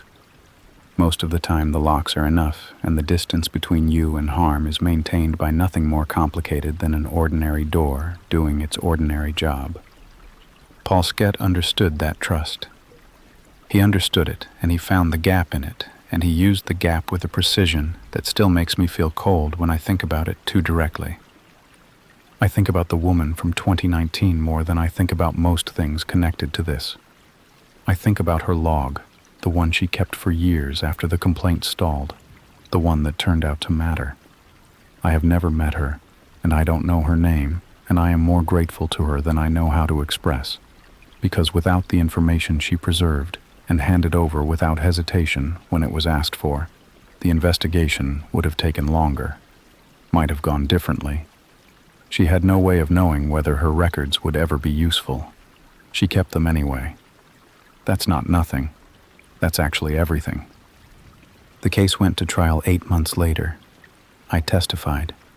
It was not easy, and it was necessary, and Vickers had prepared me as well as anyone could have, which meant I was ready for it in the practical sense, and still found it one of the hardest things I have ever done. Skett was convicted on all 3 charges, sentenced to 4 years. I moved into a 3rd-floor apartment with windows that sat well above street level and a single entry point and no patio and no garden access and a deadbolt. I replaced myself the day I got the keys. I sleep better now. Not perfectly. I don't think I will sleep perfectly for a long time, possibly ever, in the specific way I slept before any of this began. But better. The 4 a.m. waking is less frequent. When it comes, I lie in the dark and listen to the building, and usually, after a few minutes, I am able to identify the sounds as the sounds they actually are, and let them be that. Dr. Okafor has been my doctor through all of it and remains so. At my last appointment, she looked at my arms and found nothing but arms and made a note in the file and moved on, the way you move on when the thing that needed monitoring has been resolved. I watched her write and thought about the 3rd face and how long it had been since I'd seen it and felt something loosen in my chest. The photographs are still on my phone, all of them, from the first bruise on the calf to the last one on the upper arm, time-stamped and documented in the careful sequence Dr. Okafor had asked for. I have thought about deleting them and I haven't yet. They are evidence of something that happened and that was taken seriously and that was addressed. And there is a version of me that needs them to remain real in that specific, documented way. I check my locks every night before bed, both deadbolts, the chain, the windows. I do it in sequence, the same order every time, and it takes about 2 minutes. My current building manager has confirmed in writing that the locks were rekeyed before I moved in. I have the email saved. I will probably always check the locks. I have made my peace with that. What I will not make peace with, what I think I am not supposed to make peace with, is the ease of it.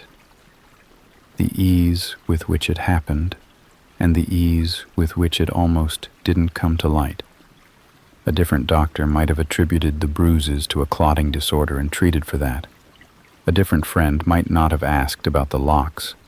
A different woman in a different city might not have kept her log. The thread was thin.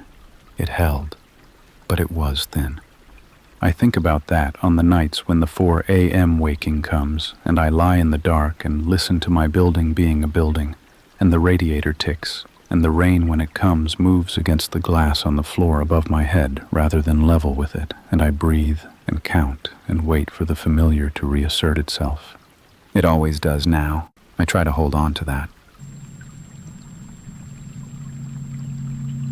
My neighbors told me I knocked on their door at 3 a.m., begging them to hide me. I have no memory of it, and I was in bed the next morning. My neighbor Carol told me over the fence on a Sunday morning while I was taking the bins out. No preamble, no softening of it. She's not that kind of woman. 70s, sharp. The kind of person who has lived long enough to decide that cushioning things is mostly a waste of everyone's time. She just looked at me over the fence with her secateurs in her hand and said, "You all right? After last night?" And told her I was fine. I didn't know what she meant. She put the secateurs down on the fence post.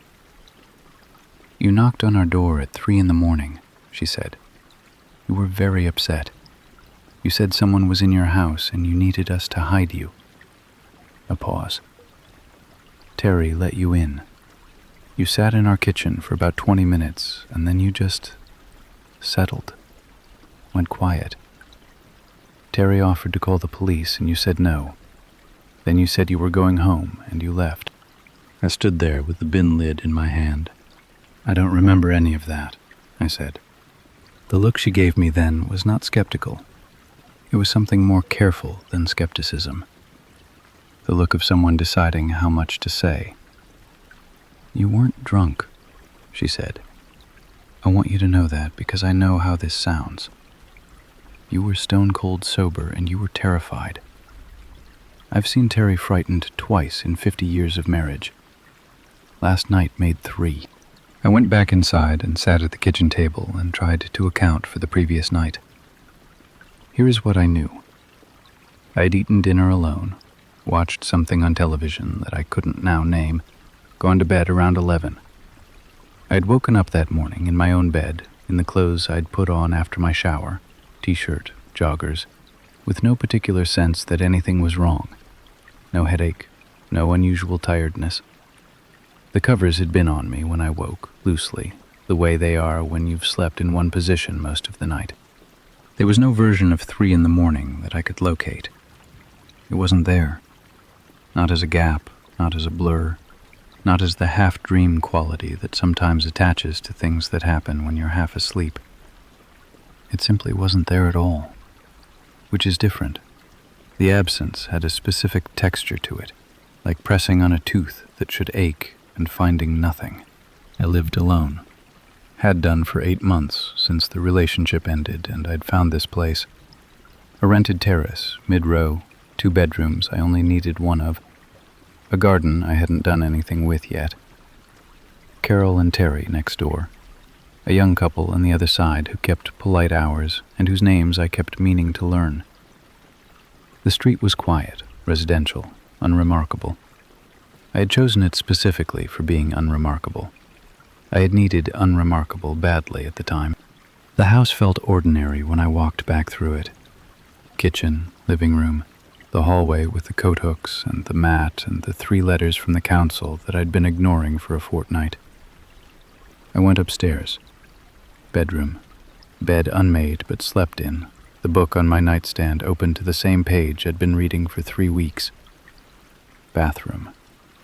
The second bedroom I used for storage. Boxes I hadn't unpacked stacked along one wall. Everything in its place. Nothing overturned, nothing broken, nothing that suggested anything had happened here in the night at all. I went back to the kitchen and made coffee and stood at the window looking out at the garden. The morning was gray, that specific Sunday morning gray that feels like the week hasn't committed to starting yet. The garden was overgrown and damp, and the fence at the back had a loose panel I kept meaning to fix. Behind the fence, the alley that ran along the backs of all the houses on this side of the street. Bin access, mostly. The kind of alley you forget exists until bin day. The back door was unlocked. I noticed it when I put my mug down. The small indicator light on the digital lock was green instead of red. Green meant unlocked. It was always red in the morning. I locked it every night as part of the going-to-bed routine I'd developed since moving in alone. Back door, front door, ground floor windows. Every night, in that order, the same way. I was certain of this, the way you're certain of the things your body does without consulting your mind. The back door was unlocked, and I didn't know why, and I had apparently knocked on my neighbor's door at 3 a.m, begging to be hidden, and I had no memory of either thing. I locked the back door, stood with my hand on it for a moment after the light went red. The coffee on the counter had gone cold without me noticing. Outside, the gray morning sat over the garden and over the alley beyond the fence, and over whatever had happened in this house the night before, patient and indifferent, waiting for me to work out what I was going to do next. I called my brother first. Not because he was the obvious person to call. He lived 3 hours away and couldn't do anything useful from there.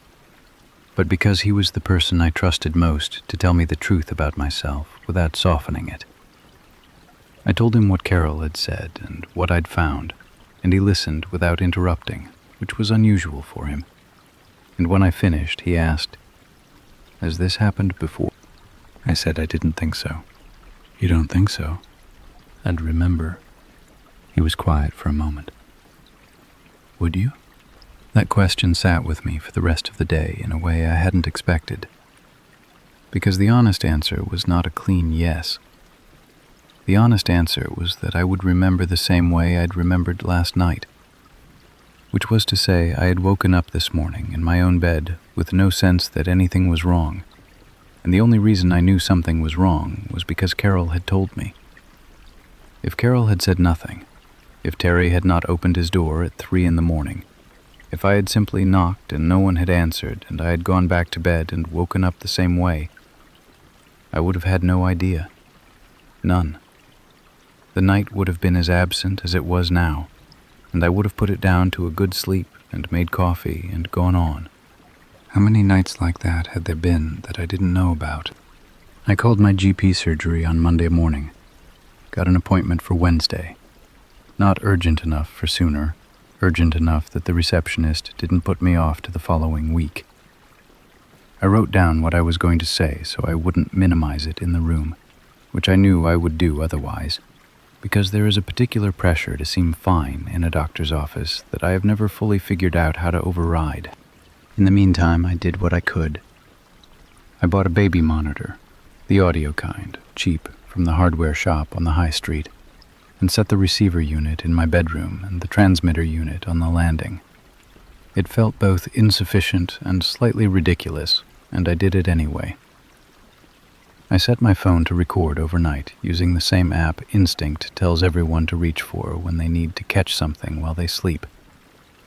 I went to bed both nights before the Wednesday appointment with the specific tensed quality of someone trying to monitor their own unconsciousness, which is precisely as exhausting as it sounds, and produced 2 nights of poor sleep and no useful footage. Nothing happened. Both nights, nothing. The GP was a locum I hadn't seen before, a young woman who listened to everything I said and asked the questions you'd expect. Stress levels, sleep quality, medication, alcohol, recent life changes. I told her about the relationship ending, the move, the 8 months of living alone. She didn't write any of it off.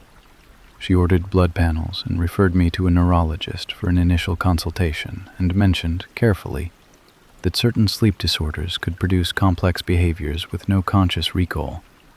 Parasomnia, specifically, a category called NREM, sleep arousal disorder, that could, in its more extreme presentations, result in a person leaving their house, interacting with others, and returning to bed with no memory of any of it. I looked it up on my phone in the car park afterward. The clinical descriptions were dry and technical, and one of them contained a case study that described a man who had driven 16 miles in his sleep. And I sat with that for a long time. It was a possible explanation, a real one, medically documented, not a reach. It had the additional appeal of locating the problem inside me, and therefore theoretically fixable. Medication, sleep hygiene adjustments, addressing the underlying stress. Containable, understandable. The kind of answer that, while frightening, at least pointed somewhere. It didn't explain the back door. I came back to this repeatedly over the following days, with the persistence of a loose thread you can't stop pulling. If I had left through the back door in a dissociative sleep state, I would presumably have unlocked it to leave, and then not relocked it when I came back in, which was consistent with finding it unlocked in the morning. But I had also, according to Carol, been terrified, had been begging to be hidden, had said someone was in my house, Sleep disorders could produce complex behavior with no conscious recall. They could not, as far as I could determine, produce a specific and coherent belief about an external threat. They could make you walk or talk or even drive. They could not, I thought, make you afraid of something real in the particular way Carol had described. The stone-cold, sober terror of a person who has seen something and needs to be somewhere that isn't where they are. I stopped sleeping with the bedroom door open. Small change. I'd always left it open, habit from years of living with other people, the low-level comfort of not being sealed into a room alone. I started closing it and found, the first few nights, that I lay in the dark listening to the sounds of the house on the other side of the door with a new and uncomfortable attention. The boiler, the pipes, the particular creak of the third stair, which I'd always stepped over on my way down to the kitchen at night because it was loud and pointless to announce yourself to an empty house. On the Thursday night, 11 days after Carol told me over the fence, I heard the third stair creak at 2:20 in the morning. I was awake. I know this with the same certainty I know my own handwriting. I was lying in the dark with the door closed and my phone on the nightstand and my eyes open, and the stair creaked once, and I did not move. I lay there for a long time without moving. The stair had creaked once, and then gone quiet, and the house was back to the particular stillness it held at that hour. The boiler ticking, the distant sound of a car somewhere on the main road 2 streets over, the rain that had started while I was in bed and that I could hear now against the window with a steady, low insistence. Everything ordinary except for the single creak of a stair that I had been stepping around for 8 months because I knew exactly how loud it was. My phone was on the nightstand. I reached for it slowly, not sitting up, moving my arm with the deliberate quietness of someone who has decided that whatever is on the other side of the door does not know she is awake. I pulled up my contacts, kept the screen face down after I found the number so the light wouldn't show under the door. I waited. 2 minutes. 3. The house gave me nothing. No further creak, no footstep, no sound of breathing or movement or the small tells of another person in a space. Just the rain and the boiler and the car fading into the distance, and the silence that sits in old terraced houses at 2:20, as though it belongs there. On the 4th minute, I heard the third stair again, going down. 1 creak, then nothing. Then the faint compression sound of the bottom step that I also knew and had also always discounted as the house settling. Except the house settled at the same times every night, and not in response to weight being applied and removed. Someone had come up 1 stair and gone back down it, and was now on the ground floor of my house at 2:20 in the morning, while I lay in my bedroom with my hand around my phone and my door closed. I called my brother. Insane, I know. 3 hours away, nothing he could do, and yet he was the number I had in my hand, and I pressed it before I'd finished constructing the alternative. He answered on the 3rd ring, groggy but present, and I said in a voice barely above a murmur, "Someone is in my house. I need you to stay on the phone." To his credit, he didn't ask questions, just said, "I'm here. Have you called 999? I hadn't. I did it on the 2nd phone, my old one, which I kept charged on the nightstand for no reason I'd ever articulated, and which now seemed like the best decision I had ever made. Whispered the address. Whispered that there was an intruder, ground floor. I was upstairs in the bedroom. The dispatcher's voice came back steady and low, and she told me to stay where I was, keep the door closed, and stay on the line. Units were on their way. 6 minutes. I know it was 6 minutes because I watched the timer on my brother's call running in the corner of the screen, and I counted it down the way I had counted the 4 minutes in the journal story. Except this was real and happening now, and the floor between me and the door was 8 feet, and not enough. The rain kept up against the window. My brother's breathing was steady in my ear, saying nothing because there was nothing to say, just being a voice in the dark while I lay in the bed I had apparently left and returned to 11 nights ago without any memory of doing either. I thought about that, about what I must have seen or heard or understood that night to have been afraid enough to knock on Carol's door and beg to be hidden. About the fact that whatever it was had been here before, had been here and I had not known, and I had gone back to bed and woken up in the morning and drunk cold coffee and thought about nothing in particular, while it was already inside the shape of my life, already familiar with my house and my routines, and the creak of the third stair. The creak. It knew about the stair. It had come up one step and stopped, and the stopping had a quality of awareness to it. Not a pause of uncertainty, but a pause of reconsideration, the pause of something that had almost gone further and then decided not to, which meant it knew where I was. It had come up the stairs toward my door and then turned around. The patrol car arrived without the siren. I heard the engine outside, and the dispatch confirmed it, and I said to my brother, "They're here." He told me not to hang up until I was with them, so I didn't. 2 officers came through the front door. I heard the knock and the announcement, and I stayed where I was until they called up the stairs that the ground floor was clear. Then I opened the bedroom door and came out and stood on the landing and looked down at them, and my legs were shaking badly enough that I held the banister with both hands. The ground floor was empty. No one in the kitchen, the living room, the small room at the back I used as a study. The back door was unlocked. Again, the same green indicator light, the same door I had locked before bed as part of the same routine I had followed every night for 8 months. One of the officers went out through the back door into the garden, came back in 2 minutes later and spoke quietly to his partner first before turning to me. And that ordering, partner first, then me, told me something before the words did. "There are footprints," he said, "along the back fence coming from the alley." He said it carefully, in the tone of someone delivering information that changes the shape of the room. I stood on the last stair in my socks, with the banister still in my hand, and I let the shape of the room change. Not a sleep disorder, not parasomnia, not the accumulated weight of stress finding strange outlets in the night.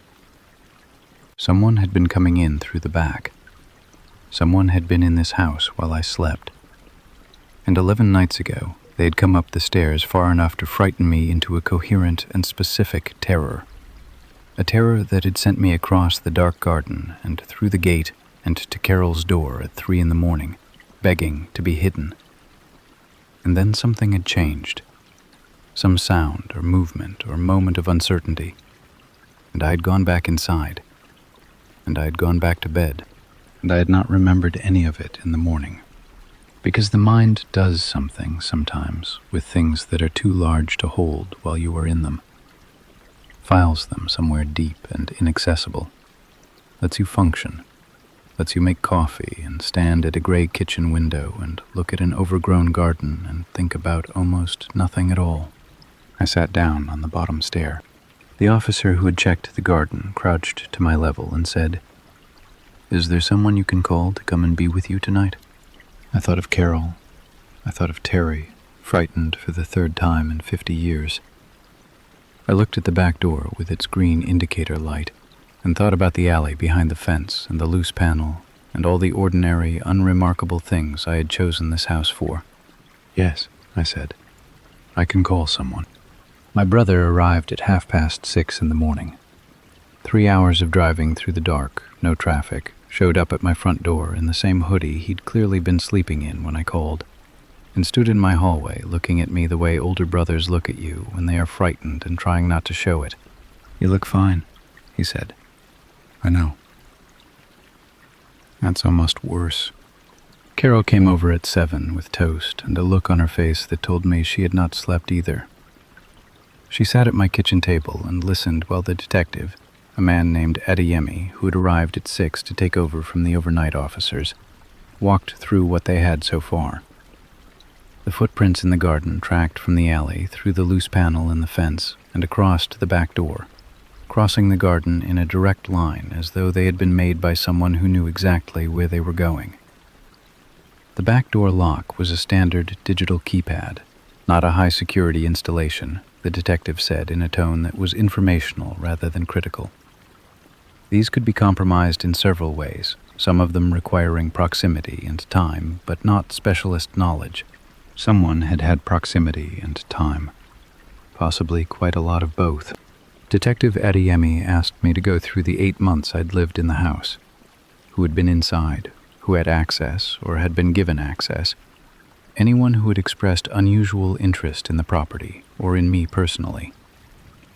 I went through it methodically while my brother sat next to me and Carol made more tea. Previous tenants, letting agent, 2 estate agent viewings before I moved in, a plumber in February, my brother himself, a friend who'd helped me move, the couple next door on the other side once to return a parcel. I had not given out a key. I had not told anyone the back door code except my brother, and I checked his face when I said it, and his face said what it should say. Carol set her mug down. "There was a man," she said. "I didn't think anything of it at the time." We all looked at her. She was precise about it, the way she was precise about everything. Dates, details, the particular quality of her attention that I had come to understand was not nosiness, but the long-developed observational habit of someone who had lived on the same street for 31 years and understood its textures better than anyone. "About 6 weeks ago," she said, "a man she didn't recognize, standing in the alley behind the houses, not doing anything, just standing, far enough back from the fence line to be ambiguous, close enough that she had noticed him from her upstairs window. She had watched him for a few minutes and then gone to do something else, and when she looked again, he was gone. She had put it down to someone checking their fence or looking for a lost cat or any of the ordinary reasons a person ends up briefly in an alley. 6 weeks.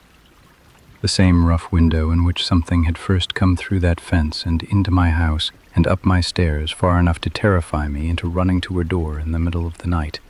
I thought about all the mornings between then and now. All the unremarkable coffees and ordinary days.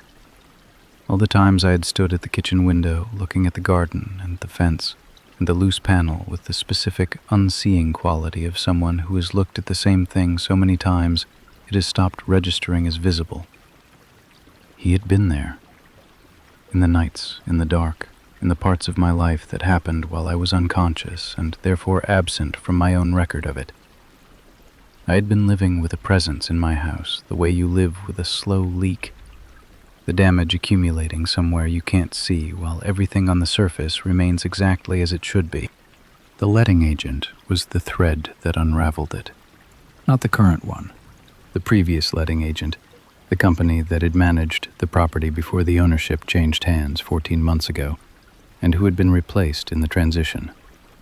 Detective Adeyemi made the connection 3 days into the investigation when he pulled the property's rental history and found that the man eventually identified, I'll call him what the detective called him in our conversations, which was simply the suspect, because giving him a name in this account feels like more than he deserves, had rented the property for 11 months, 2 tenancies back. He had lived here, in this house, in these rooms, with this back door code and this garden and this fence and this alley. He had known the stair and the layout and where the bedrooms were and how the locks worked and all of the specific institutional knowledge of a building that you accumulate over 11 months of living in it. He had moved out. New tenants had come and gone. And then I had moved in, alone. And at some point, he'd come back.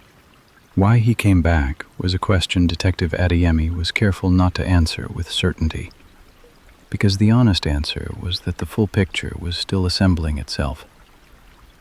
What they had established was a pattern of presence, the footprints, Carol's sighting, evidence from the alley of repeated access over a period of weeks. What they were still building was the intent. What he had been doing in my house in the night. What he had been waiting for. I did not press for the details of that. There are things you know in your body before the evidence confirms them, and I had known it that morning standing at the back door with the green indicator light. Before Carol, before the medical appointments, before the stair creak and the 2 phones and the officers in my kitchen. Something had been in this house with me. Something that had once had a key and had not forgotten the shape of the place after the key was gone. They charged him. The investigation produced enough, the property records, the alley access, physical evidence from the fence and the door, to move forward. My brother stayed for a week and helped me change every lock in the house, replace the back door with a deadbolt that required a physical key, fix the fence panel with more screws than the fence panel strictly warranted. I stayed. I want to say that clearly because the easier thing, the reflexive thing, would have been to leave, to let the thing that had found me here drive me somewhere else and then perhaps find me there too. Because that is what these things do when you run, and there's no reason to believe distance makes you less findable. I stayed, and I changed the locks, and I learned my neighbors' names on the other side finally. Joel and Priya, who had also seen the man in the alley as it turned out, and had also put it down to someone checking a fence. Carol and I talked over the fence most Sunday mornings now. She asked how I was sleeping, and I told her the truth, which varied. Terry nodded at me whenever we crossed paths, the particular nod of a man who has opened his door at 3 a.m. for a terrified neighbor and considers that a bond worth maintaining without needing to name it. He was right. It was. The neurologist appointment came through 4 weeks after the GP referral. I kept it. I want to be honest about why, because the easy version of this ending is the one where the intruder is identified and charged, and the medical question dissolves automatically, rendered irrelevant by the external explanation. That would be tidier. It would also be slightly dishonest about something I think is worth naming. Because even after the footprints and the letting agent records and the charges laid and the locks replaced, even after all of it pointed clearly and unambiguously outward, I still went to the neurologist. I still sat in a clean, bright office and described waking up with no memory of a night that had apparently contained a great deal. And I still let her run the tests and review the results and tell me what she found. What she found was nothing. No seizure activity, no parasomnia markers, no neurological explanation for an event that, by the time of the appointment, had a full and sufficient explanation that had nothing to do with my brain. She said this thoughtfully rather than dismissively. The mind encountering something genuinely traumatic in a state of partial sleep could, in some cases, process and suppress the experience in ways that were self-protective rather than pathological. Not a disorder, not a dysfunction. The mechanism working exactly as it was designed to work, sealing off what was too large to hold in the moment, keeping the person functional, letting them make coffee in the morning and go on. I thought about that a lot in the months that followed, about the version of me that had been awake enough to be terrified and to act on the terror, to get up, to go to Carol's door, to articulate with enough coherence that someone was in the house and she needed to be hidden, and then had gone back home and back to bed and sealed the whole thing somewhere inaccessible, protecting me from it, keeping me in the morning kitchen with the cold coffee and the gray window and the ordinary, unremarkable life I had chosen this house for. I was not sure whether to be grateful for that or unnerved by it. I had arrived at a position of being both simultaneously, which the neurologist said was a reasonable place to land. The sleep had come back slowly, not all at once. For the first month after the charges were laid, I still lay awake in the hours between 2 and 4, with the specific tensed attention of a person waiting for a stair to creak, and no amount of new locks and repaired fences fully closed that window in the first weeks. It narrowed over time. The nights got quieter. The body, which had been running a background alert for months before I even knew what it was alerting to, gradually stood down in the way bodies do when the thing they were afraid of has been addressed. I still hear the third stair sometimes, just the house settling, the particular thermal complaint of old terraced houses cooling at night. I know this. I've confirmed it a dozen times in the daylight, and I know it at 2 a.m, too. The knowing and the hearing are two different things that have not yet fully synchronized. And I've been told by people who know more about trauma than I do that this is normal, that the synchronization happens on its own schedule and cannot be usefully hurried. I fixed the fence panel myself. My brother had done it with screws, but screws weren't enough for me. I wanted a new panel entirely, set properly in the ground, overlapping with the panels on either side, so there was no gap to speak of, and no loose edge, and nothing that moved in the wind in a way that could be mistaken for anything else. I spent a Saturday on it in October with tools I had to buy specifically for the purpose, and Carol watched from her garden for a while with her secateurs and offered advice that was mostly correct and delivered without any particular diplomacy. When I was done, she looked at it and said, "That'll do." Coming from Carol, this was a standing ovation. The alley behind the houses looks different to me now than it did before. Not frightening, I want to be precise about that, because there is a version of this story that ends with a person reduced to permanent wariness, unable to move through ordinary spaces without the shadow of what happened falling across them. I don't want that version, and I've worked not to have it, with more success on some days than others. The alley is an alley. It exists for bins and access and the occasional cat moving between gardens, and the man who used it for something else is no longer part of my life in any active sense. But I see it now in a way I didn't before. The way you see a thing properly after you have had reason to understand what it can be. Not with fear, with knowledge, attention. The particular quality of awareness that is not paranoia, but its more useful neighbor. The one that keeps its eyes open without looking for monsters in ordinary places. There is a difference. It took me a while to find it. It is worth finding. Carol asked me once, about 6 months after everything, whether I regretted staying. We were at the fence, the usual Sunday morning, and she asked it the way she asked most things, directly, without apologizing for the question. I thought about it properly before I answered, the way the question deserved. I told her no, that I had needed to stay, specifically here, in this house, on this street, and that needing to stay and being afraid were things I had learned to hold at the same time, without letting either one cancel the other out. That what had happened here had been terrible, and that the house was still mine in the ways that mattered. That on most mornings now I made my coffee and stood at the kitchen window and looked at the garden and the fence and the fixed panel, and felt something that was not quite peace, but was pointed in that direction and was getting closer. She picked up her secateurs, looked at me for a moment with the particular expression she had. Not warm exactly, something more durable than warm. "Good," she said. I went back inside, made coffee, stood at the window for a while. The garden was doing better than it had. I'd finally gotten around to it in the spring, cleared the overgrowth, put in some bulbs along the fence line that had come up in October in a color I hadn't expected, and that made me unreasonably pleased every morning when I looked out. Small things, ordinary things. Mine.